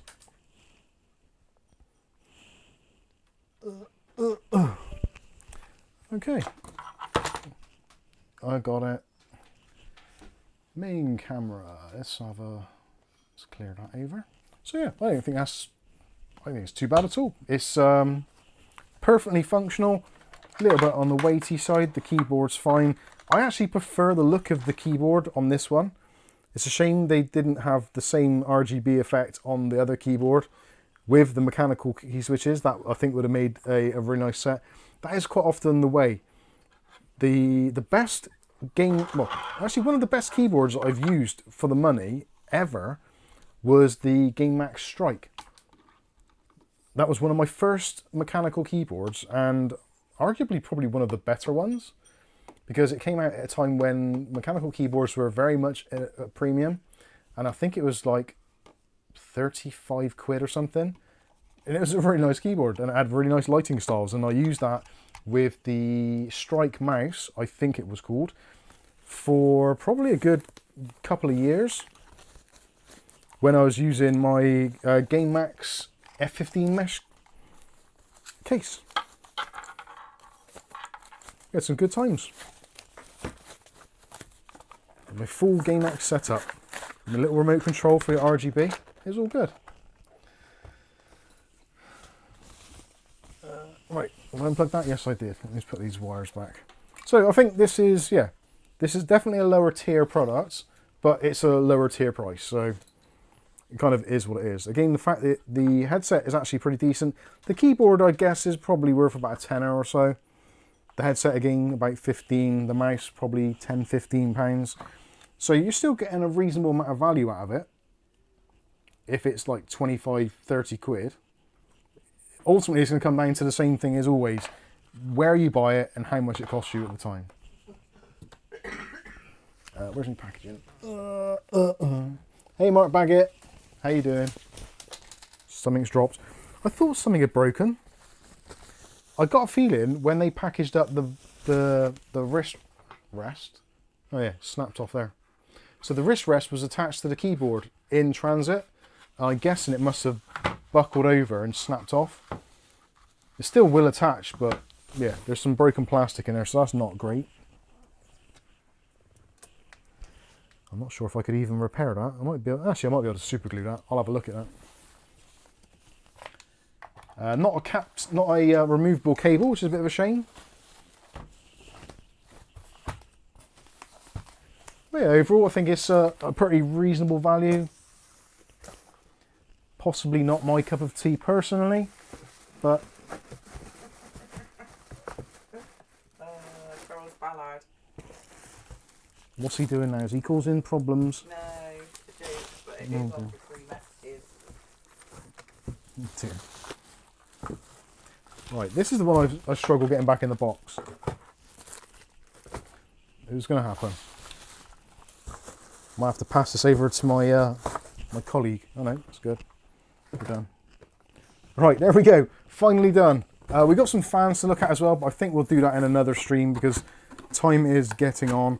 Maybe if we've had a look at the Thermaltake and then we got a bit of time left, we'll take a look at that. But overall, yeah, I think I didn't want to spend a lot of time on the Gamemax keyboard and mouse, but it's actually not that bad. I was expecting considerably worse, if I'm honest, which I generally try to be.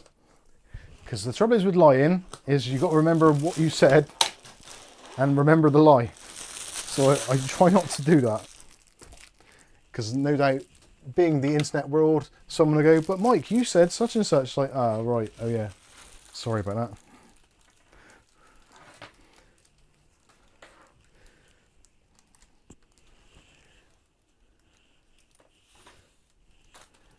Just reading through the chat there.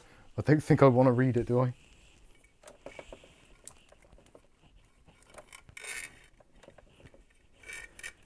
Okay, right. Clear the deck a little bit. Gameax fans, FN12A-S31s, basically locked together fans, which are about 30 quid for the set. Which I think is probably too much in this modern climate, but hey, what do I know?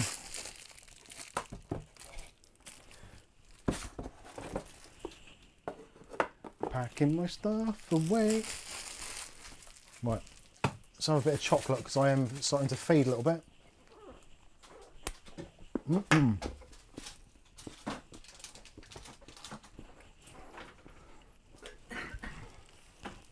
Carry on chatting amongst yourselves. I'm just going to have some chocolate. And read the chat a minute. What pricing did you say on all three mics, Base, Pro and Mech? I think the base model is $19.99.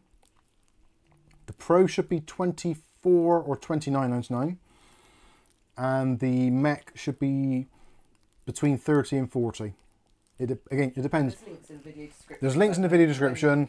You can get them on eBay. You can get them from CCL. You can get it from, I think, AWDIT as well. Or is that the other keyboard? It should have most of it there. If you're not sure, just type in the YouTube search, a Google search for Gamemax Pulse Pro or Mech or Base, and just have a look, see what the prices come up.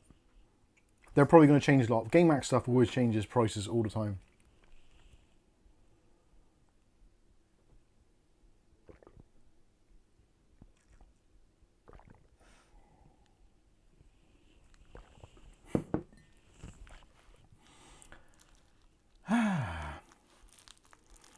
Wolfman says Amazon UK and Scan overpriced them 25, 40 and 50. Yeah. For most Gamemax stuff, generally I think it's so the CCL. I think the CCL is like they've got some link with Gameax in the UK, and if you can open up an account with a company called A1 Distribution, which is basically a distributor for cases, basically all computer stuff here in the UK. But they're a little bit kind of sound in that they'll let kind of most people create an account, like a trade account. So you can buy directly from A1 Distribution. You might have to have a certain order limit, but if you're ordering, like buying a PC, worth taking a look at. But A1 Distribution are who distributes Gamemax in the UK. So try looking up A1 Distribution, see if you can get some pricing. And whilst I'm swallowing this chocolate, I'm going to go and grab the case. Grab a cake? Wish I could grab a bloody cake. There we are. Our birthday soon, we'll get a cake. We have a cake on the stream next week. Yeah, we'll have our birthday cake on the stream next week. What day is it next week? My birthday. What, your birthday on the Saturday? Yeah. Is it? I told you this earlier. I know, I didn't realise we're doing a stream. Right, so, next week, oh shit. Next week, the stream will be on Kath's actual birthday, so you've got to be nice to her and sing her happy birthday in the chat. So, time for some Fisher Price case, as Viali quite nicely put it. So this is the the Bumblebee edition of the View 380 XL TG ARGB.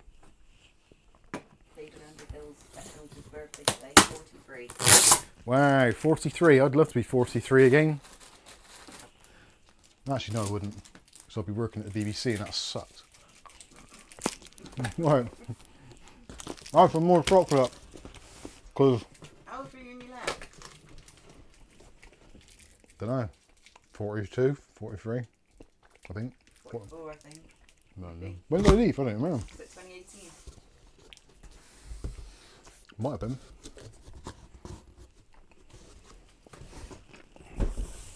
Yeah, so I could have been 43 or 44. No, I would have been 44 because it's in June, wasn't it? June, wasn't it? The last time. Yeah, so I left the BBC when I was 44, but they didn't really stop paying me until I was 45. But then we had to pay a leave back. Yeah. Yeah, I properly went out on the sick on that one. I'm actually really proud of that. But Not through my own fault though. It wasn't deliberate, really. it's occupational health, they said. Yeah. They had to do something and they just wanted you to go to a different one to get a different answer. BBC's occupational health. They said, right, you've got to go to occupational health so we can sort this out. That area is wrestling. We went to occupational health and they come to the same conclusion that I'd come to. And they're like, well, yeah, it's down to you and your management to sort out the problem. So yeah, I've been saying that all along. So then the BBC said, well, we think you should go and see another, what are they called? Occupational health. Occupational therapist health thing. It's like, well, what's the point? I'm going to say the same bloody thing. Just dragging it out. Better still, I'll just stay on the sick.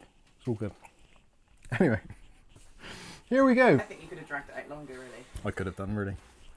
So this is the Bumblebee edition of the Thermaltake View 380. To take it apart is very simple indeed. It's basically toolless design. One screw there to keep it safe in transit. Pull that out and that does hold in place. I wasn't sure if it was going to or not, but it does. And you've got some nice thick, I think that's actually 4mm tempered glass. So nice and thick glass. And also, actually, nice attention to detail is it's yellow around the outside edge. You get a lot of these cases these days, especially ones which have like funky colours, or even if like you buy a white case, quite often they'll have the glass but have like a black surround, which is really jarring. Whereas that kind of ties in really nicely and kind of ties the whole thing together. So let's put that to one side. We'll take a look inside now. Now there'll be limited reflections. Is it a transformer case? It is not. It doesn't transform into a Corvette, which it's got the right colour for it. It does. It does actually, doesn't it?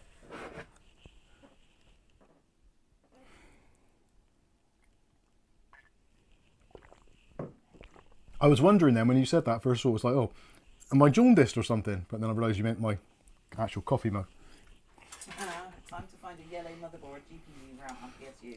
Well, that's the beauty of this. Because they've done the inside of it black, Even you can quite easily put a black motherboard, black graphics card, black RAM, etc. in here, and it just ties in perfectly straight away.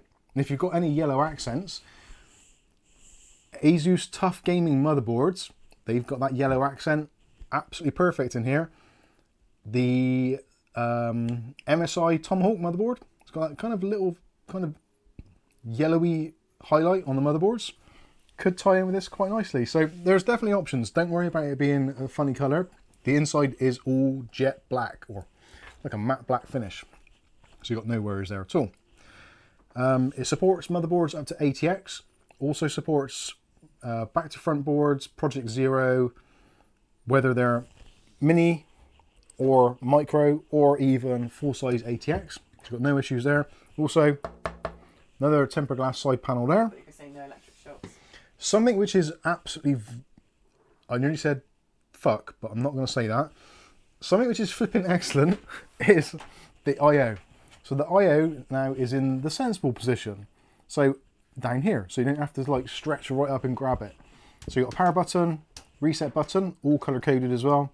You've got the USB type C's, you've got two of those, so that's 5 gigabit per second. You've got a combo headset mic jack, and then you've got a USB 3.2 Gen 2 USB Type-C connection, so for nice fast transfers, and very, very limited branding. Now you'd think because they've gone balls out with this, with like a very funky design, that they'd put a load of branding on it, but they haven't. It's a very small, discreet Thermaltake logo there, which could be very easily put a sticker over or something from your AMD processor or your Intel processor, whatever. Our Wolfman, my daughter said we look like twins, Mike, except you look angrier. Yes, I shaved it all off. No beard or hair on my head. Oh, nice one. Go for it. I'm the angrier one. That's worrying. David Underhill, who needs it at the bottom? It makes it go hard. Makes it hard to get to. Well, the thing is, if you've got your PC on your desk, which I guess a few people have, not very many people on the floor now, I kind of like it just being this. I don't like, where's my USB port? I have to get up and like, Yeah, but nobody else has it on top of a bloody cupboard like that. No, but even if you have it on a desk, like I'm sat at a normal height, roughly. Oh, yeah, and that there. And it's like, you'd be doing that all day long. But if it was on, like mine in that cupboard, it's right where you need it, isn't it? There. Yeah. Yeah, but you're not really meant to have PCs on the floor. Because they pull in all the dust, as you know. But that's where they traditionally went. I know. But it's not a traditional case. Get into the 2025s. Right. Anyway, moving on. So, other things they've changed over the View 380 to the XL. We've got these 3 fans here, which are now at an angle. So rather than being at like 90 degrees to everything else on the back and having to go in and dunk round, they've just angled the fans around a little bit more. So they kind of gradually go round so the airflow is a little bit better. I like that. Also some cable covers here. Also you've got pass-throughs, rubber grommets at the top. If you want to do any of the sort of cable management stuff at the top for fans, for radiators. Loads of clearance on the top as well. So your motherboards are going to end about here. So I think you've got somewhere in the region of about 60 millimeters of clearance between the motherboard and the top of the case. Actually, wow, I was way out. Closer to 80. So you've got 80 mil of room. So even if you went for like the biggest, what was it? The Liquid Freezer 3. It's probably one of the fatter coolers at the moment. I think that one, if I remember rightly, is like a 33 mil radiator. The 25 mil fan or 26 mil fan. So there's about 60 something. So even with that, you've still got a bit of room at the top so you can plug in your cables without being obstructed, which is awesome. Has that got a yellow edge to that glass? It looks like it has. No, the yellow you're seeing on there is the colour, yeah, coming through there. So yeah, tons of room at the top. So 360 mil radiator in the top or 3 120 mil fans. Alternatively, 280 mil radiator or 2 140 mil fans. You can also put a 360 mil rad in this side section. That is an option. And also you've got the option in the bottom for 3 120 mil fans in this nice sunken section. So there is actually like a cutout. So the fans will go in the bottom and be completely flush. Let me grab a fan a minute just to show you what that might look like. What have we got here? Actually, that's perfect. So I'll use some of these reverse CT120EXs.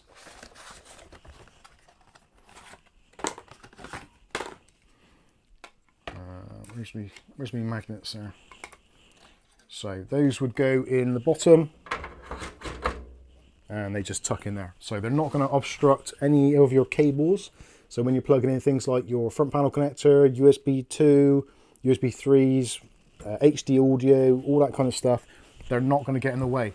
I actually really like that.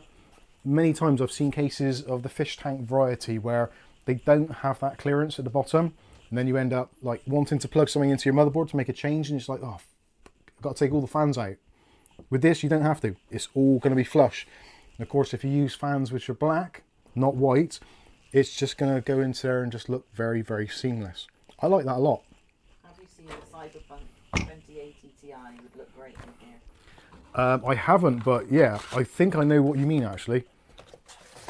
I vaguely remember... I think I vaguely remember that.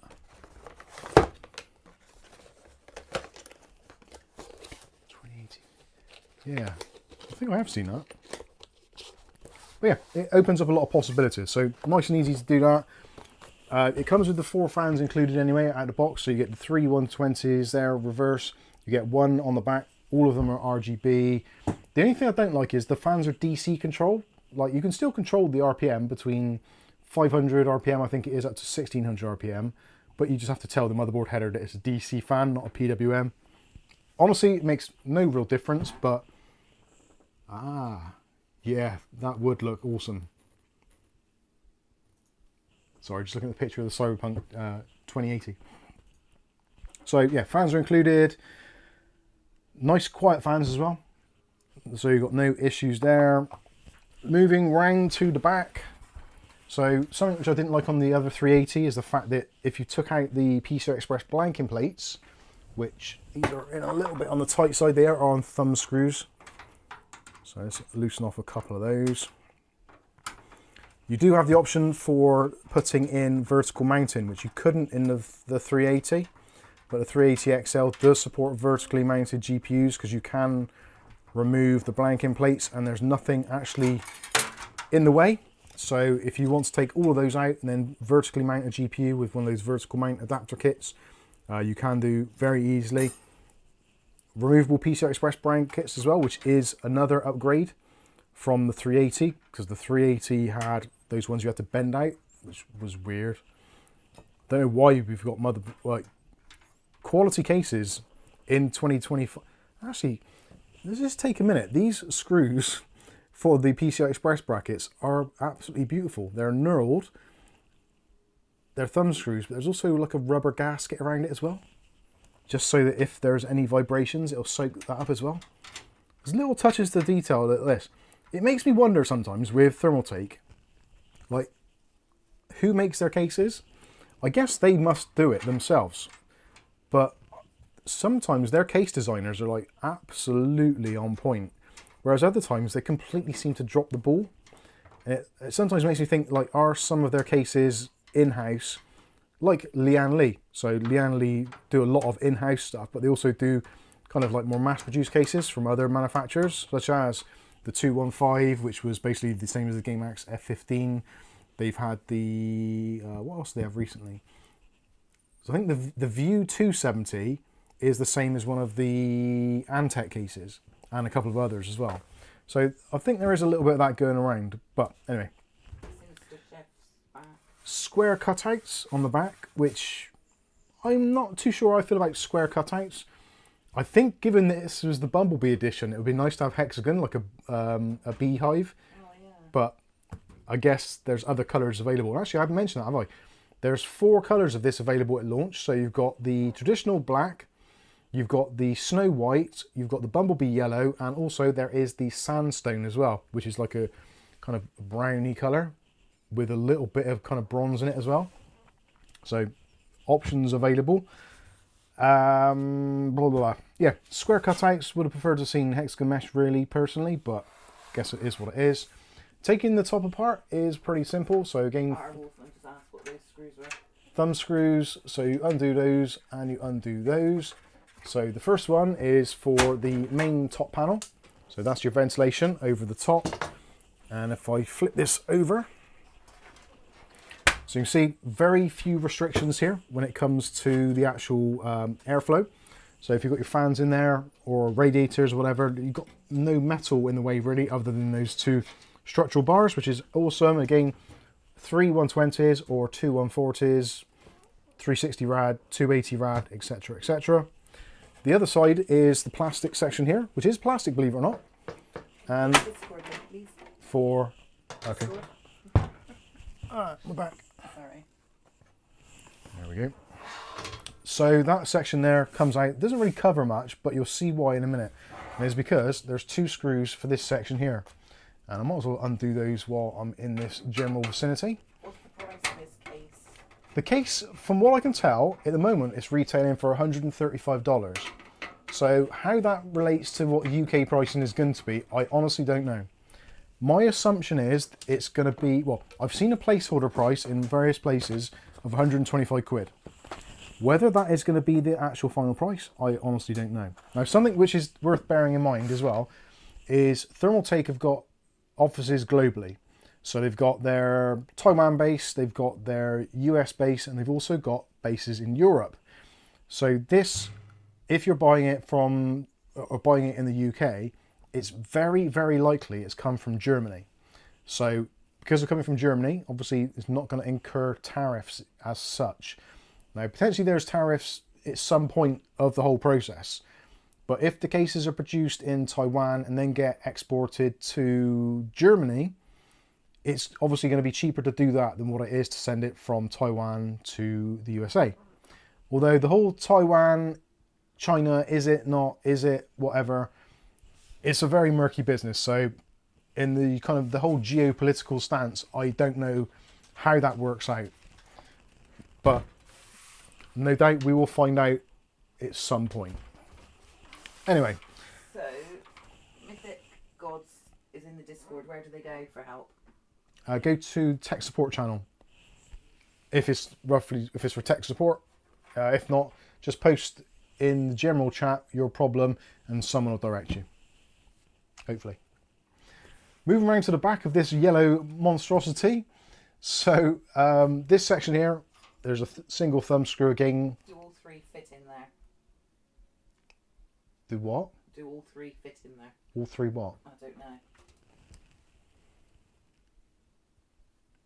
Do all three fit in there? Brewbaker. All three what?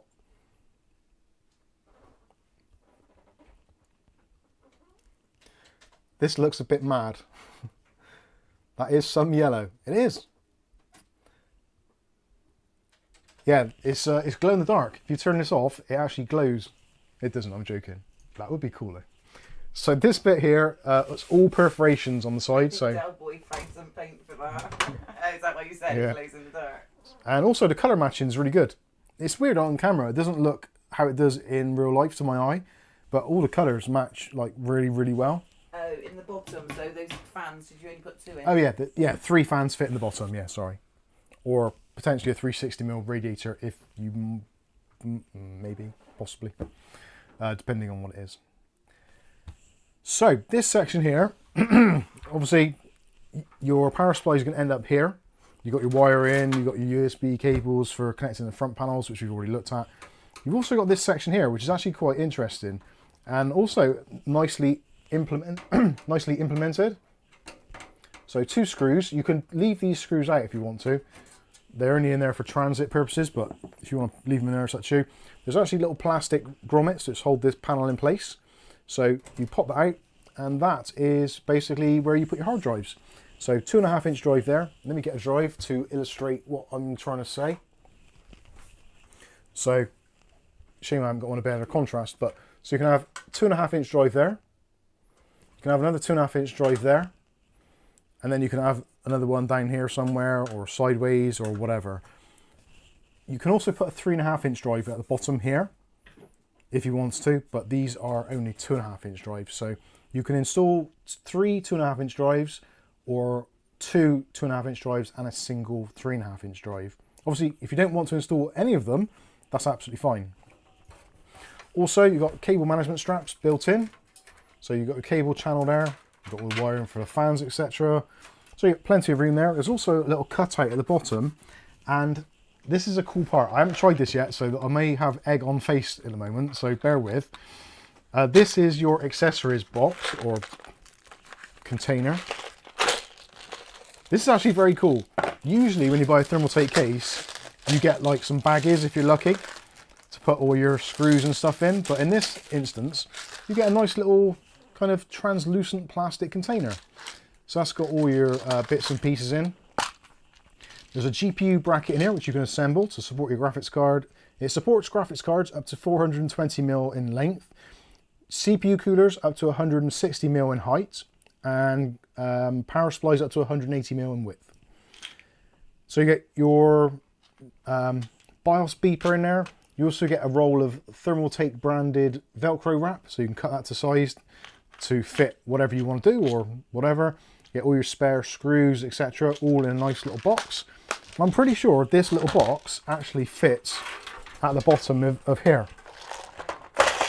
Yes, it does. I thought it did. I wasn't sure, but it does. So you can stow that in the bottom for safekeeping if you want to keep all of that safe.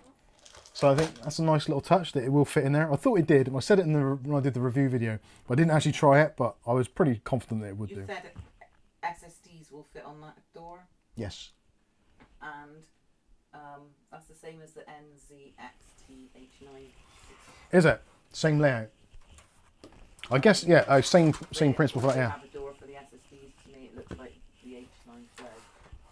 It probably has a lot of similarities, yeah. You find that with a lot of cases these days. Like I said earlier, a lot of manufacturers kind of see other manufacturers doing stuff and they're like, kind of like the idea of that. Right, so that's pretty much it for this section, but we're not entirely finished there. So this bit here, we've undone the 2 screws that were in the top. So this bit you can lift off and remove. So that is your mesh for if you want to take it out, to clean it, or to do whatever you need to do. But also it gives you access to the fans, and also if you want to put a radiator in here. So you got. And the cheese won't notice when you grate it on there. No cheese marks. Or yeah. lemon zest. So you've got your fans there, reverse blade fans. So that's going to be pulling air in. Also, because it's going around that big that area, because it's quite a fine mesh, it isn't going to have that restrictive force because there's a lot more mesh than there is actually surface area fan. So that's really good. Also, if this bit here you don't like it at all, you're like, not. Fans in straight or diagonally? Diagonally, they're offset a little bit. Yeah, they look like it on here. But so what you can do, there are some screws here. I don't think anyone's going to show you this in the reviews, but you got those pillars there. Actually, saying that, you could just lift off if you wanted to, but if you want to get rid of all of it, you can do. Just take out the screws and you can remove the whole thing. So that's going to give you a lot more flexibility when it comes to doing cable management, or if you're doing some kind of maybe you're doing a custom loop and you're taking like pipes through the inside and out or whatever. I don't know, people do some crazy shit these days, but maybe you're one of those people. But yeah, it's nice to know that you can take out that drawer or that kind of assembly altogether if it's getting in your way or pissing you off or whatever. Or maybe you just want to take it out, I don't know, clean it, paint it, make a paper airplane out of it, I don't know. Something stupid. But it's nice that they've given you the flexibility. And again, if you want to put it back on, just line up the holes, he says. This went a lot easier in my mind. Windbaker? Oh, I had it upside down. Hang on a minute, I've got to concentrate on this one now. Go on, you can do it. They say, you sub, there we go. Waiting on the review of the MSI Pro B650-A Wi-Fi Mobo. Ah, right, okay. Not sure when that's going to be. And have I broken this now? No. I thought I'd broken that then, but it's just in there good. Ah, that's what it is. I did those up too tight.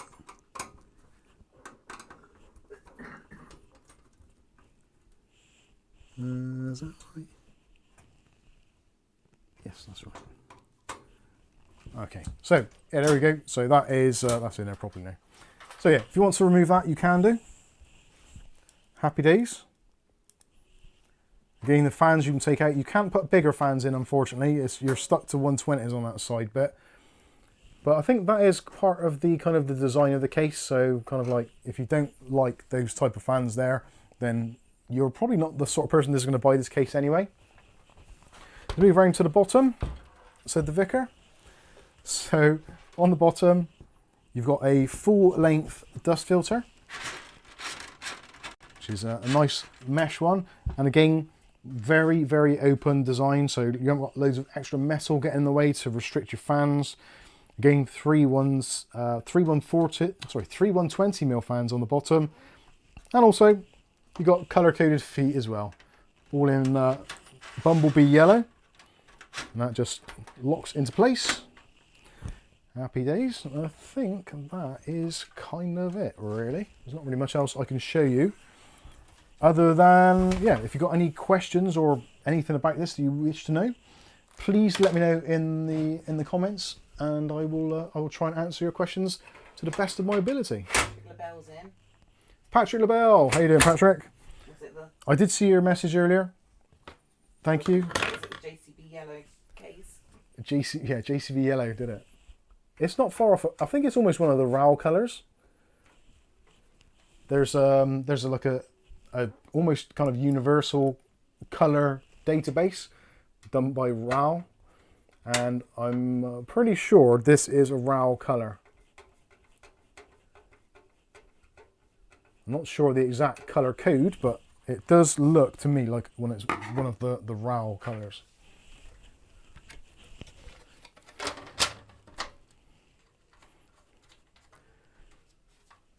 Paul Lamont says, the case is growing on me, but not the price. I know the price isn't going to be everyone's kind of ideal price point. And I completely understand. I genuinely do. Especially for a case which is kind of as quirky as this one is. Because, let's be fair, it has got a lot of quirks. There's no getting around that. It is quirky AF.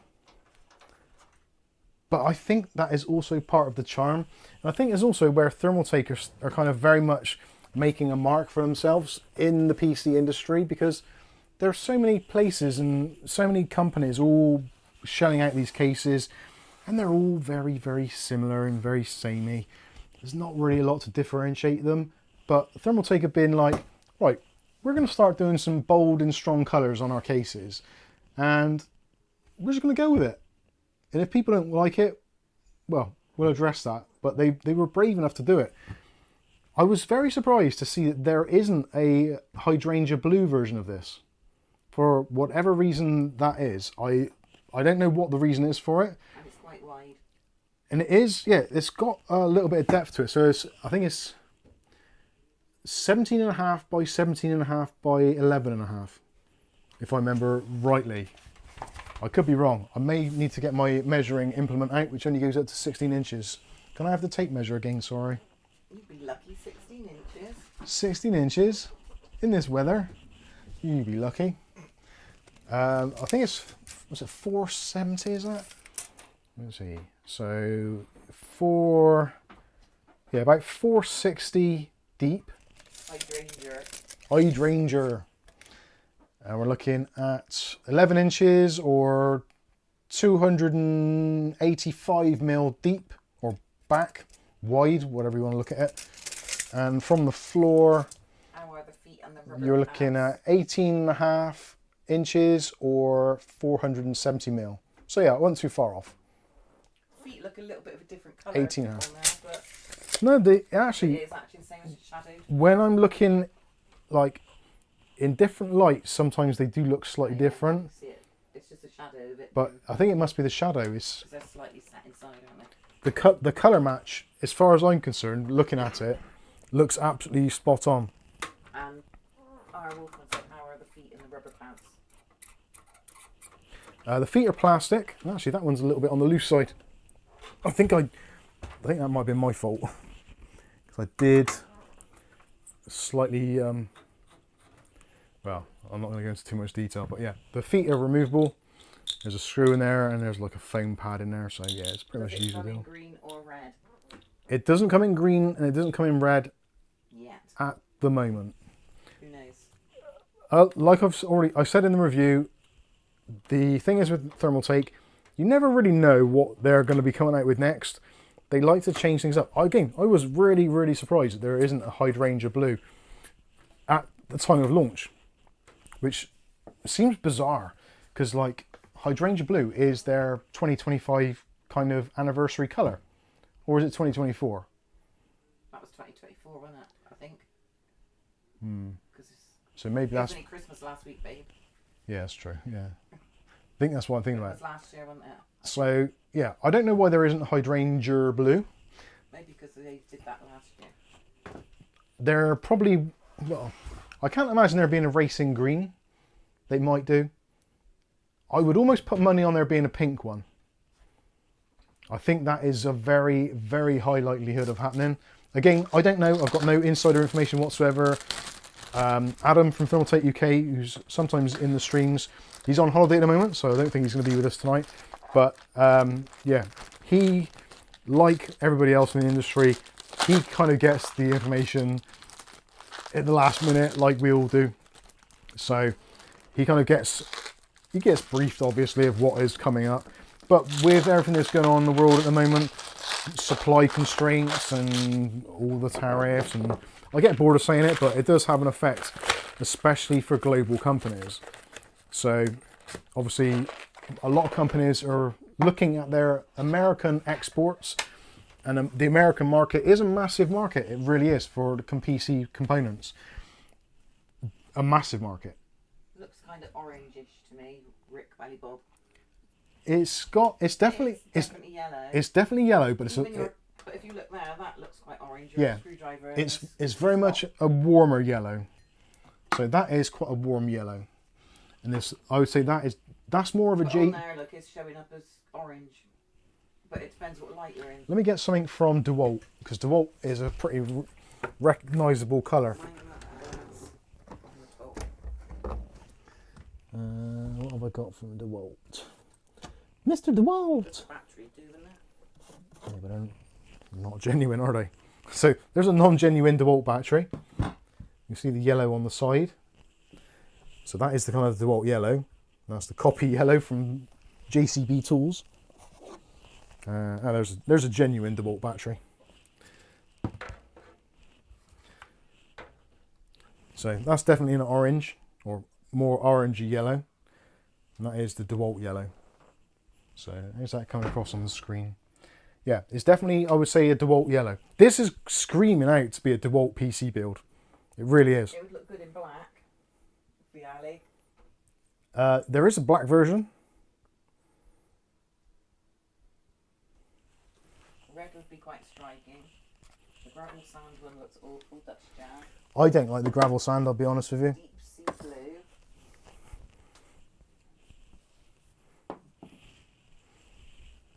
Wasn't CES where Hydraulic Blue launched?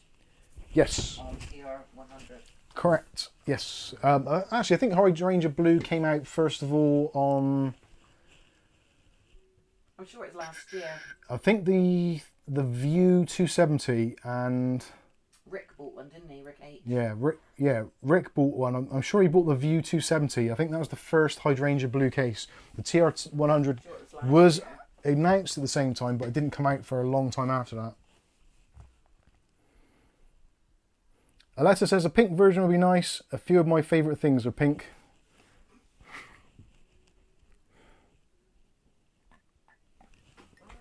Alexa, this is no time to be talking about lady front bottoms. Or back bottoms for that matter. Right, I think we're done with this case. Hopefully I've answered any questions that you may have thought of, or maybe you're just intrigued and want to see what it's all about. I personally really like this case. I don't think I would buy it in yellow. I think I would be very tempted. George would love it though. Yeah, George would love this. He's really into his yellow stuff. I would, if I was going to get one, I think I would go with the black version, but it's a little bit on the big side for where I would want to use it, so I don't think I will be getting one anytime soon, personally.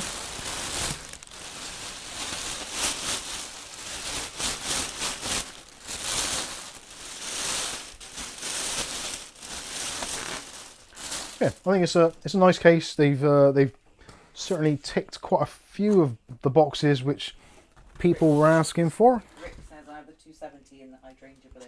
Yes. Thank you, Rick. I quite like the Hydraulic Blue. Hopefully the TR100 will be coming back to us at some point soon. Black and yellow. Yeah, what does that mean? Oh. Yeah, no, but what does it actually mean? It must have a meaning. Let us know in the chat. I'm an idiot. What does black and yellow mean in that sort of well-known rap song? Is it rap? I haven't got a clue. Alessa said she was talking about cherry blossoms. Get your mind out the gutter, man. My mind in the gutter. Jeez. Right, let's get.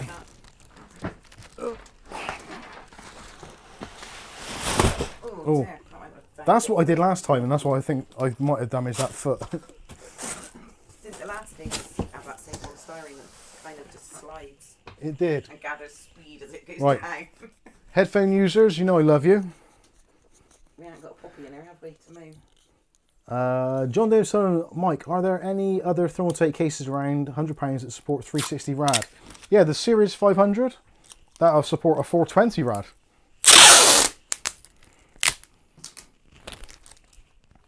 420 blazing. Would be ideal for a new streaming PC, I didn't notice all that. Right, let's put this out there. Oh, who said that? Nick Barnes and Sky Keyboard. What, for us? For streaming? What, in here?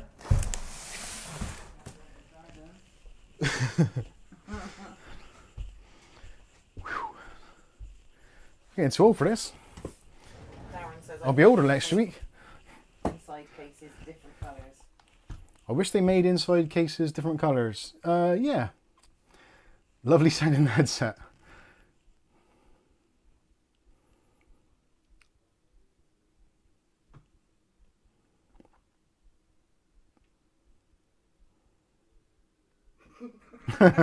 Just reading Rasher's comment there. I've heard that one before, but I really didn't see it coming again. Ira Wolfman says his car was black and yellow. What, a cab? Is it a New York taxi?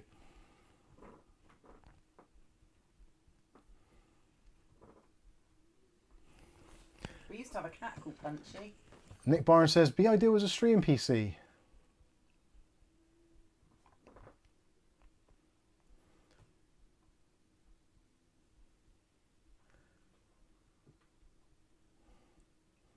The rapper's hometown, Pittsburgh, where the sports teams wear black and yellow. Ah, well done. Thank you for that. Mark Berry says, my car's racing green. I always wanted a racing green car.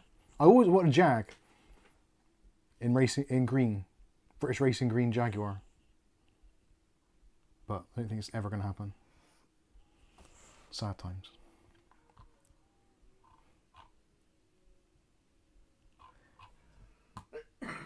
Hey, there's Fred Vandermeulen. Hey, Fred, how you doing? Right, so I'm confused. Has time gone really fast all of a sudden, or really slow? Because it seems like we're like on the 2-hour mark, and we're kind of done almost. So we can have a look at those crap fans. Gamemax, if you're still watching this now, I didn't just say your fans are crap.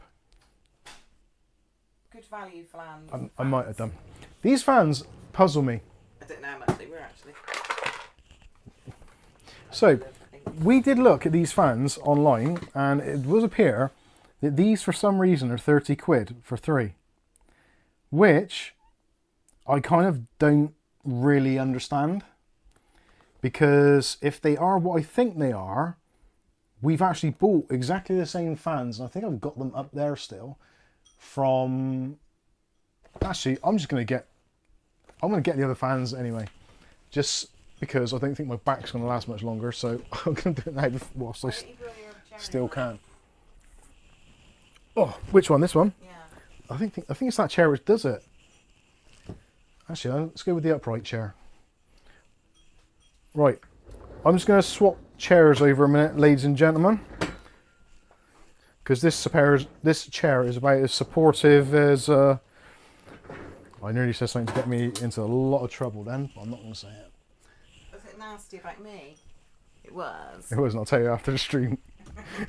I really want to say it now. I really want you to. But it will be like YouTube ban. That is potentially better. Yes, I feel a bit supported now. Right, this is what I think they're going to be. I think they're going to be the block module 120 fans from Tismerit, but these are basically Jungle Leopard, which some of you have probably seen on the channel before. So let's delve in and see what we've got. So we have 3 fans in black. This is the black version. There's a box of other things. So in here, I'm guessing it says accessory package. So that'll be basically some screws and a cable. So there is actually a locking connector to go on the side, which does appear to be very similar and standard PWM and ARGB. So let's take a look at these, and yeah, they've got connectors. Bizarrely, they're in the middle, which I don't think the Jungle Leopard ones were. So let's interrogate the Jungle Leopards very briefly and see. Flag is black and yellow too. Ah. Where's it? Pittsburgh? Yeah, and he's rapping about growing up in thingy.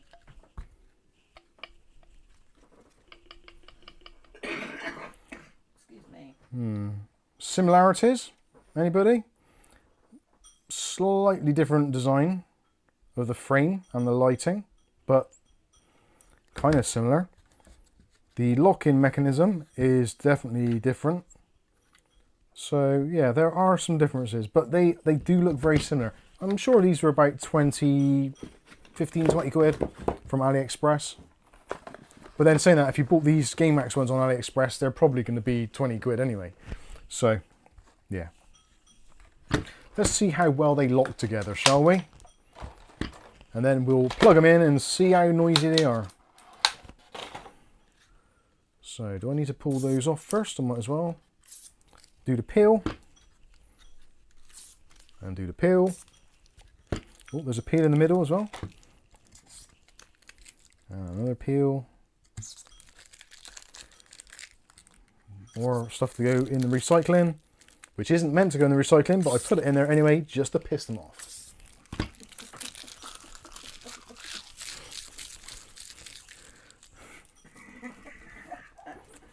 Right, so where the flipping 4X does this go? Right, that looks like it goes on there.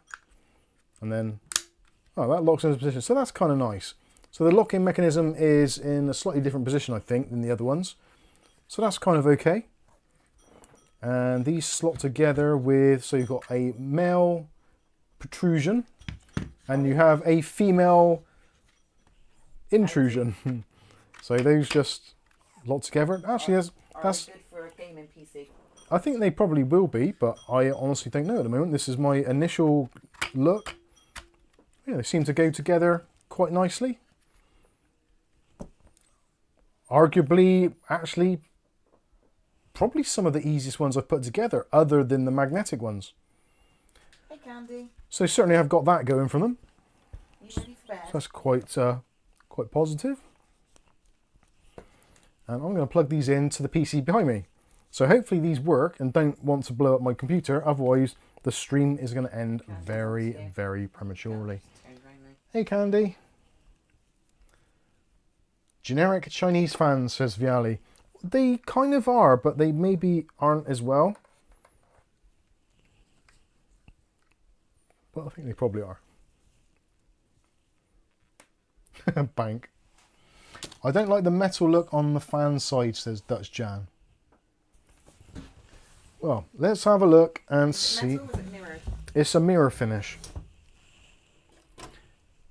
Let's have a look and see how they do. So let's find my RGB. Now actually, I think the last time I did this, I left my RGB extension there somewhere.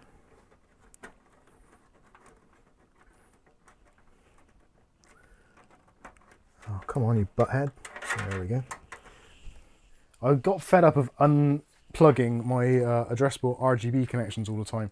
So I left a little fly lead in there so I could just plug it in randomly. Although it's probably going to overload the header, but what the heck. Bang! Oh, you dick. Yeah, see, they're kind of nice. And have I got a header? Let's plug it into there.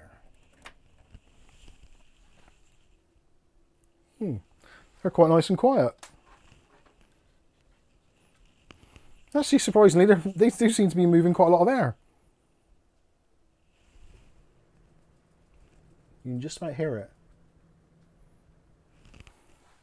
And on the side, the mirror effect is actually a little bit different than what we're used to seeing. It's a little bit more rectangular, a bit sharp. And if you're looking at it from the back side, you also got a reasonable amount of illumination. So depending which way round you are looking at, they basically look the same kind of both sides really. Go on, get your finger. You haven't done your finger for ages. I think they're at a low RPM at the moment, so they're not too bad. But we can change that.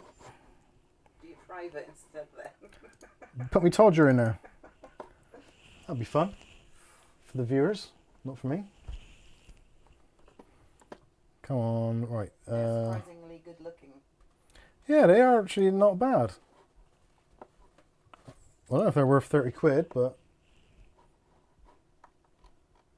So, System Fan 2, I'm guessing that is. You take over.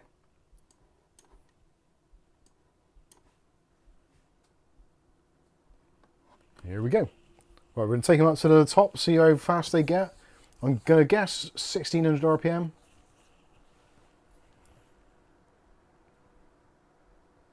Yeah, they're around about 15 to 16. So they're on full blast at the moment. And Calf, how far away are you sat? Like 10 foot, 12 foot? You feel that? Oh yeah, I can now. It's candy blocking it. Yeah, So they're moving a reasonable amount of air. And they're not. Like that's on full blast. Yeah, it's weird how long it took to get over here. But yeah, now it's constant. Oops. So it's definitely quite a nice look to them. I don't think they've got that much static pressure over a radiator, although saying that.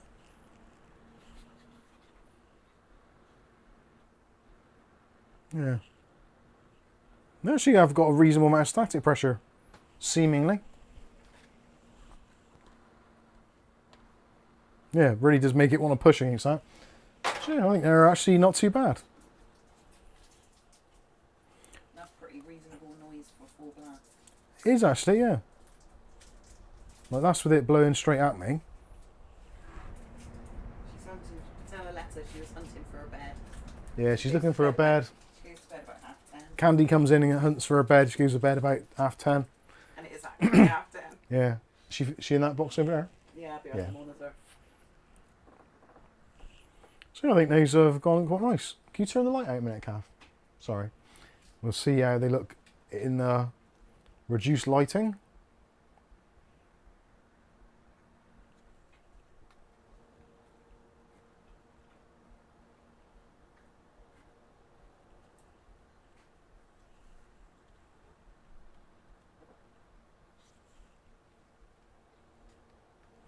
To be fair, there's quite a lot of light in here, isn't there? And how do they come apart? Oh shit! Oh, I forgot they're on full blast still. Oh fuck! We'll get down to 2. So they're quite easy to take apart and to put back together. Like an ouch. Yeah, listen for the ouch.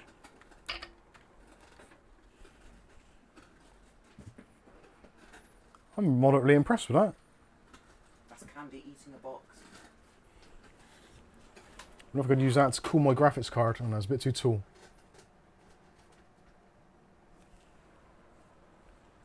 Alright, let's have the light back on, please.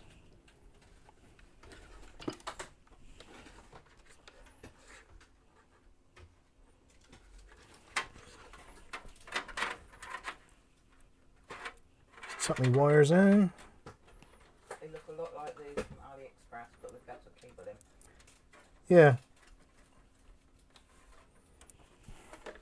Honestly, I wasn't expecting a great deal out of them, but they seem pretty good. The question is really how cheap can you actually get them?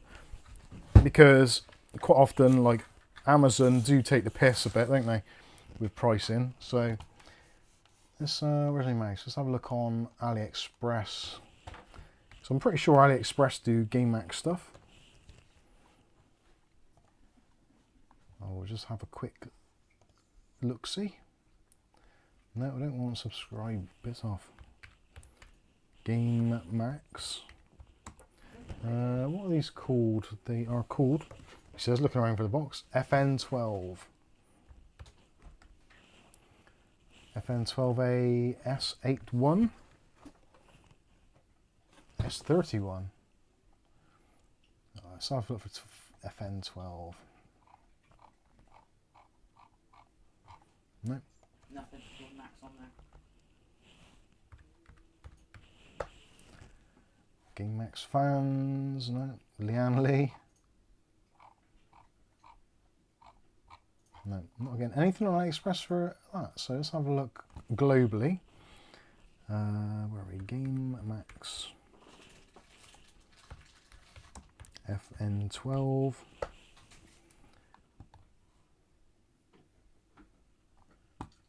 Right, looks like Temu are doing single ones. Yeah, eBuy are doing them for $29.99 for the 3-pack. Gamemax, yeah, FN12 Rainbow Infinity, they're called. Amazon are doing them for some bizarre, and that's a case. FND12 Rainbow.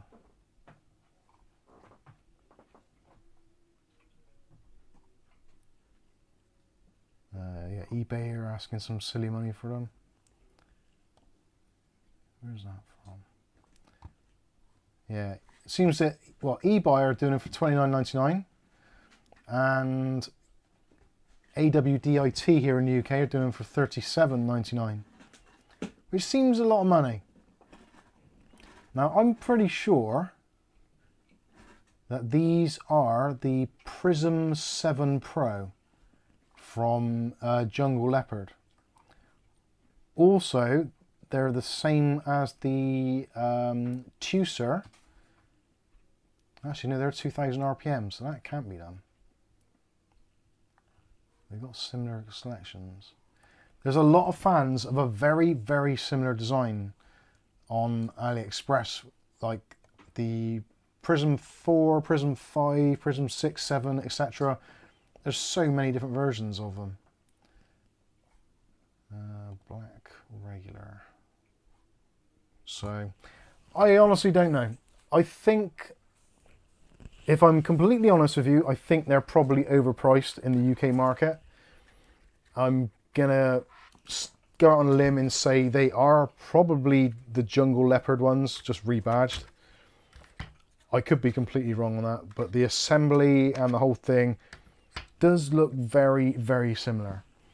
So it kind of comes down to the thing of, like, do you want to buy fans from a slightly strange AliExpress or Chinese seller, or do you want the benefits of a warranty and all that kind of stuff that you'd get from a UK seller? Arguably, you're going to pay a little bit more anyway. Same as with anything. If you buy anything at all on AliExpress or Alibaba, any of those wholesalers, Temu, etc., you kind of know you paid your money. Like, if they turn up, great. If they work, excellent. If one of them goes wrong, basically you're going to throw it in the bin. That is the kind of the trade-off, I think, personally, when you're buying the kind of the cheaper alternatives on AliExpress. I love doing it, and I do take some risks. I've bought some Ryzen 7 processors, as most of you know. The Ryzen 7 7700s, I've got about 4 of them now. Probably had about 5 or 6 in total. Actually got 3 of them now, I think. 2 of them, I tell a lie. But I'm sure I've had about 4 or 5 of them. And they've been fine, and they've been a very, very good cost saving. But I'm also very, very aware that if anything at all goes wrong with any of those processors, that is my money basically down the toilet. Now, potentially I might be able to get some money back from PayPal if I questioned it, but I think most people realistically are kind of very aware that if you buy stuff from Chinese wholesalers, you kind of, you are taking your life into your own hands somewhat. So yeah, these lock together in a sideways motion rather than that way. So these go, those lock together like, oh Christ, is that in? that's kind of in. So not as nice interlocking on these ones, but realistically, once you've got them installed in your PC, are you really going to care or no? I don't think so personally. So yeah, those I think were a similar sort of price, maybe about 20-25 quid. So yeah, you are kind of risking it a little bit depending on what you get. Let's see what you lot are thinking. Michael Craig, hey Mike, is my neighbour a maniac? He gave me an RTX 4060 Ti for building him a system with a RTX 5080 in as a payment. Too generous? I'm still in shock week later. That's a pretty impressive present or gift. That's probably worth a good, what, 4060 Ti if you're to buy one of those on the used market. If it's an 8 gig one, 250, I'm guessing, maybe more. So yeah, that is pretty generous. Viali says, get the Fantax M25 Gen 2 fans for 30 quid. Yeah, I think that would probably be a better buy.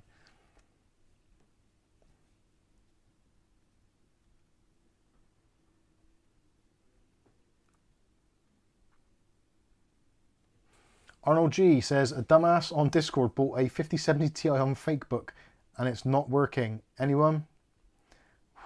Ouch. Painful. Rick H says, I'm really starting to like the Brave browser.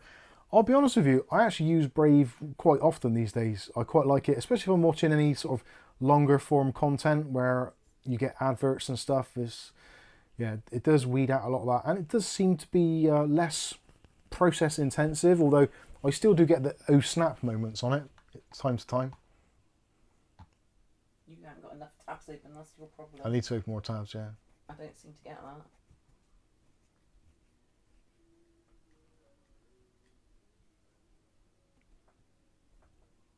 Rasher says, beware if considering a used 4090, RTX 4090, return to eBay, seller with GPU and VRAM chips missing. I did read that. Yeah, that's pretty scary stuff.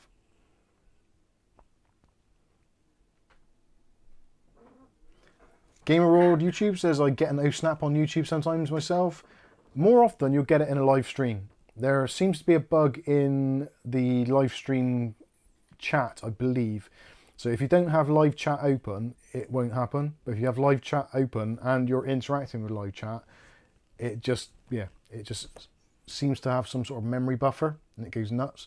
You can tell when it's going to happen because you'll hear if you've got your fans set up so that when your CPU gets hotter, the fans increase, you'll gradually hear it and you'll be like, what's my PC doing? The fans are going nuts.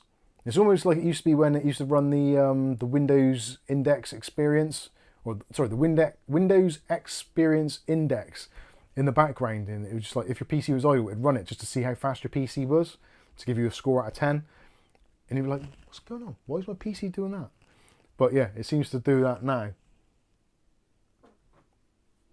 Wolfman says, I installed Brave and removed everything Edge and Chrome. Yeah, I think Brave's pretty decent. I quite like it. I'm coming. There's Domus. Oh, Dom, come in with some Mike's Unboxing memberships. Thank you very much. So, Dom has... Come on, brain. Dom has gifted 5 memberships. 1 to Hooves, 1 to Jason PN, 1 to Thomas Wood, 1 to Sean Gallagher, and 1 to the Orb Thief. There you go. Thank you very much, Dom. Much appreciated.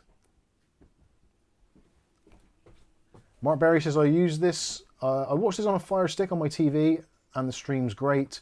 Use phone to message. I bet that's quite, I don't think I've ever watched, well, I say that, I don't think I've ever watched a live stream on a big TV, on like a Fire Stick or any sort of Android Auto.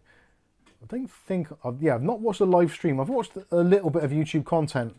At Christmas, I put on the one of the YouTube videos that showed a fireplace just crackling away, and I had that on the TV at Christmas in the corner. All day. All day.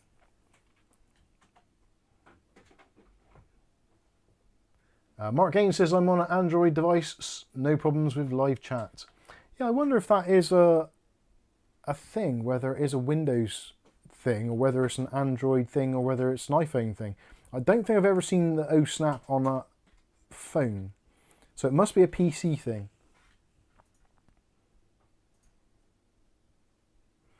Dutch Jan says, open the chat in a new tab, no more problems. Yeah, if you, after the snap you can do, but if you, like, if I've got my chat open now, what is my, where are we? We are, yeah, at the moment, my YouTube streaming tab is currently at 1.5 gigs of memory. So if I close down the chat window, now go over to live streaming, and yeah, let's now put it into there. So if I, can I close chat? I can't close it all together, can I? Let's go to live chat.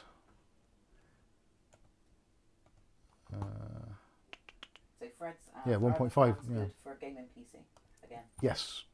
Yeah, I think they will be. Yeah, I think Fred, those fans will be fine for a gaming PC. It's ultimately, it's going to come down to if you can get them at a sensible price. I think if you're paying £30 or more, there's certainly other options out there which would be better. If I was to buy these, if I saw these for sale, I would have to be looking at probably £20 to £25. Because when you've got other options out there, like the Thermaltake fans, you get like a cheap 3-pack for kind of like £12, £15 sometimes. Yes, they're not modular locked together, so you do have to take that into consideration. Hence why I said £20 to £25. I think personally £30 is a little bit much, but if you like them, you like the look of them, and you like the ease of wiring, which these will allow, which they certainly do, then I don't think it's a horrendous price. But it could be better. So yeah, I think £30 is probably asking a little bit much. Actually, I want to try and find those block modules. I'm sure I got those on, did I get sent those by Ugly Bob? Or did I buy those? Let me find the block modules. Block module 120. Oh yeah, Tasmarit. Currently unavailable, so they've obviously bitten the bullet. There's a similar one on AliExpress. Actually, saying that, if you look on Amazon, the Prism 4 Pro, which are basically the kind of the not joined together versions of these, are selling for like £9 on Amazon. So yeah, I guess it's not a horrible price.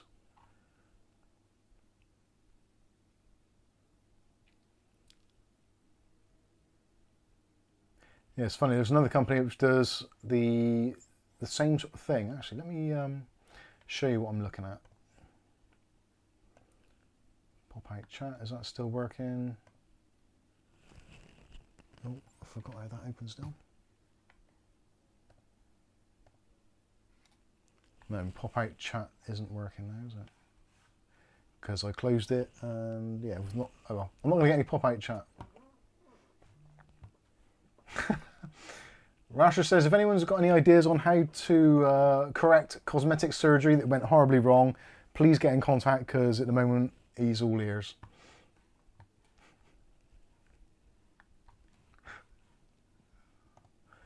Dear Lord. Did you see Patrick's? What was Patrick's? I didn't. Because his girlfriend's got a flat tire. Oh no, nightmare. Good luck, Patrick. See you later.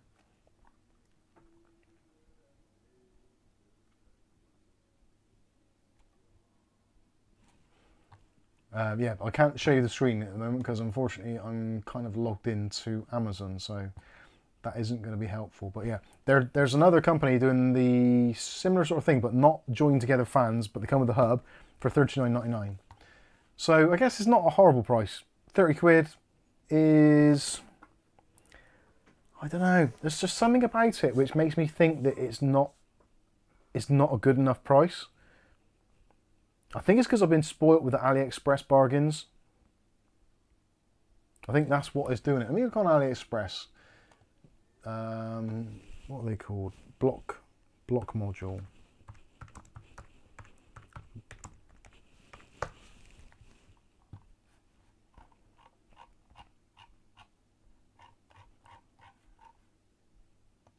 Right. Tismerit, isn't it? Tismerit.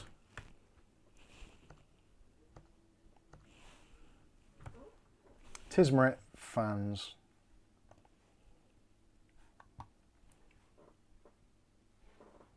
Yeah, actually saying that, yeah, I'm just looking now. If you look on AliExpress, look in Unifan SL120 mirror effect. They are basically exactly the same as those and kind of those. And even on AliExpress, they're 30 quid. That's the forward, the reverse, either black or white. So, and the Tucer version of this, just a single fan, is £10.29. So it actually appears this is not a bad price. And those have got exactly the same connections for locking them together. And that is the Tucer JM1. Well, it says they're 2000 RPM, so I'm guessing they're lying. So yeah, I think that is pretty much it. Why is that not working now? Come on, work, you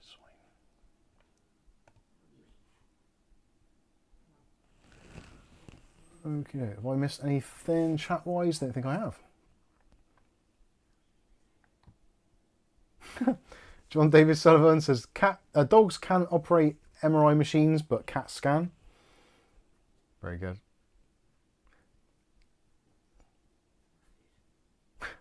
David Underhill says, my cat's two favourite brands. Up here, get up here and be quiet.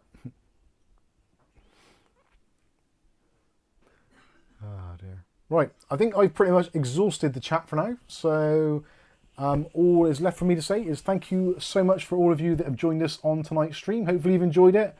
If you have, smash the like button if you haven't already. And don't forget to subscribe and all that kind of usual stuff if you're new here. Don't forget as well to check out our Discord and the eBay bargains. It's getting to be quite addictive. So yeah, I think it's going to get to a point where it might get popular enough that it's going to be like a mad dash for the pings. So you actually get the bargains when they come out, but we'll see. So yeah, I think that is going to be pretty much it. Thanks so much for watching. I've been Mike. This is Mike's Unboxing Reviews and How To, and hopefully we'll catch you in the very next video. And hopefully you'll join us next weekend for mine and Kath's birthday stream, where we'll be yet another year older and potentially another year wiser. But I doubt that a lot. Anyway, thanks very much. Catch you all later. Have a fantastic rest of your weekend, and we'll see you next week. Bye. Say bye, Kath. Bye. See you later. Have a nice weekend.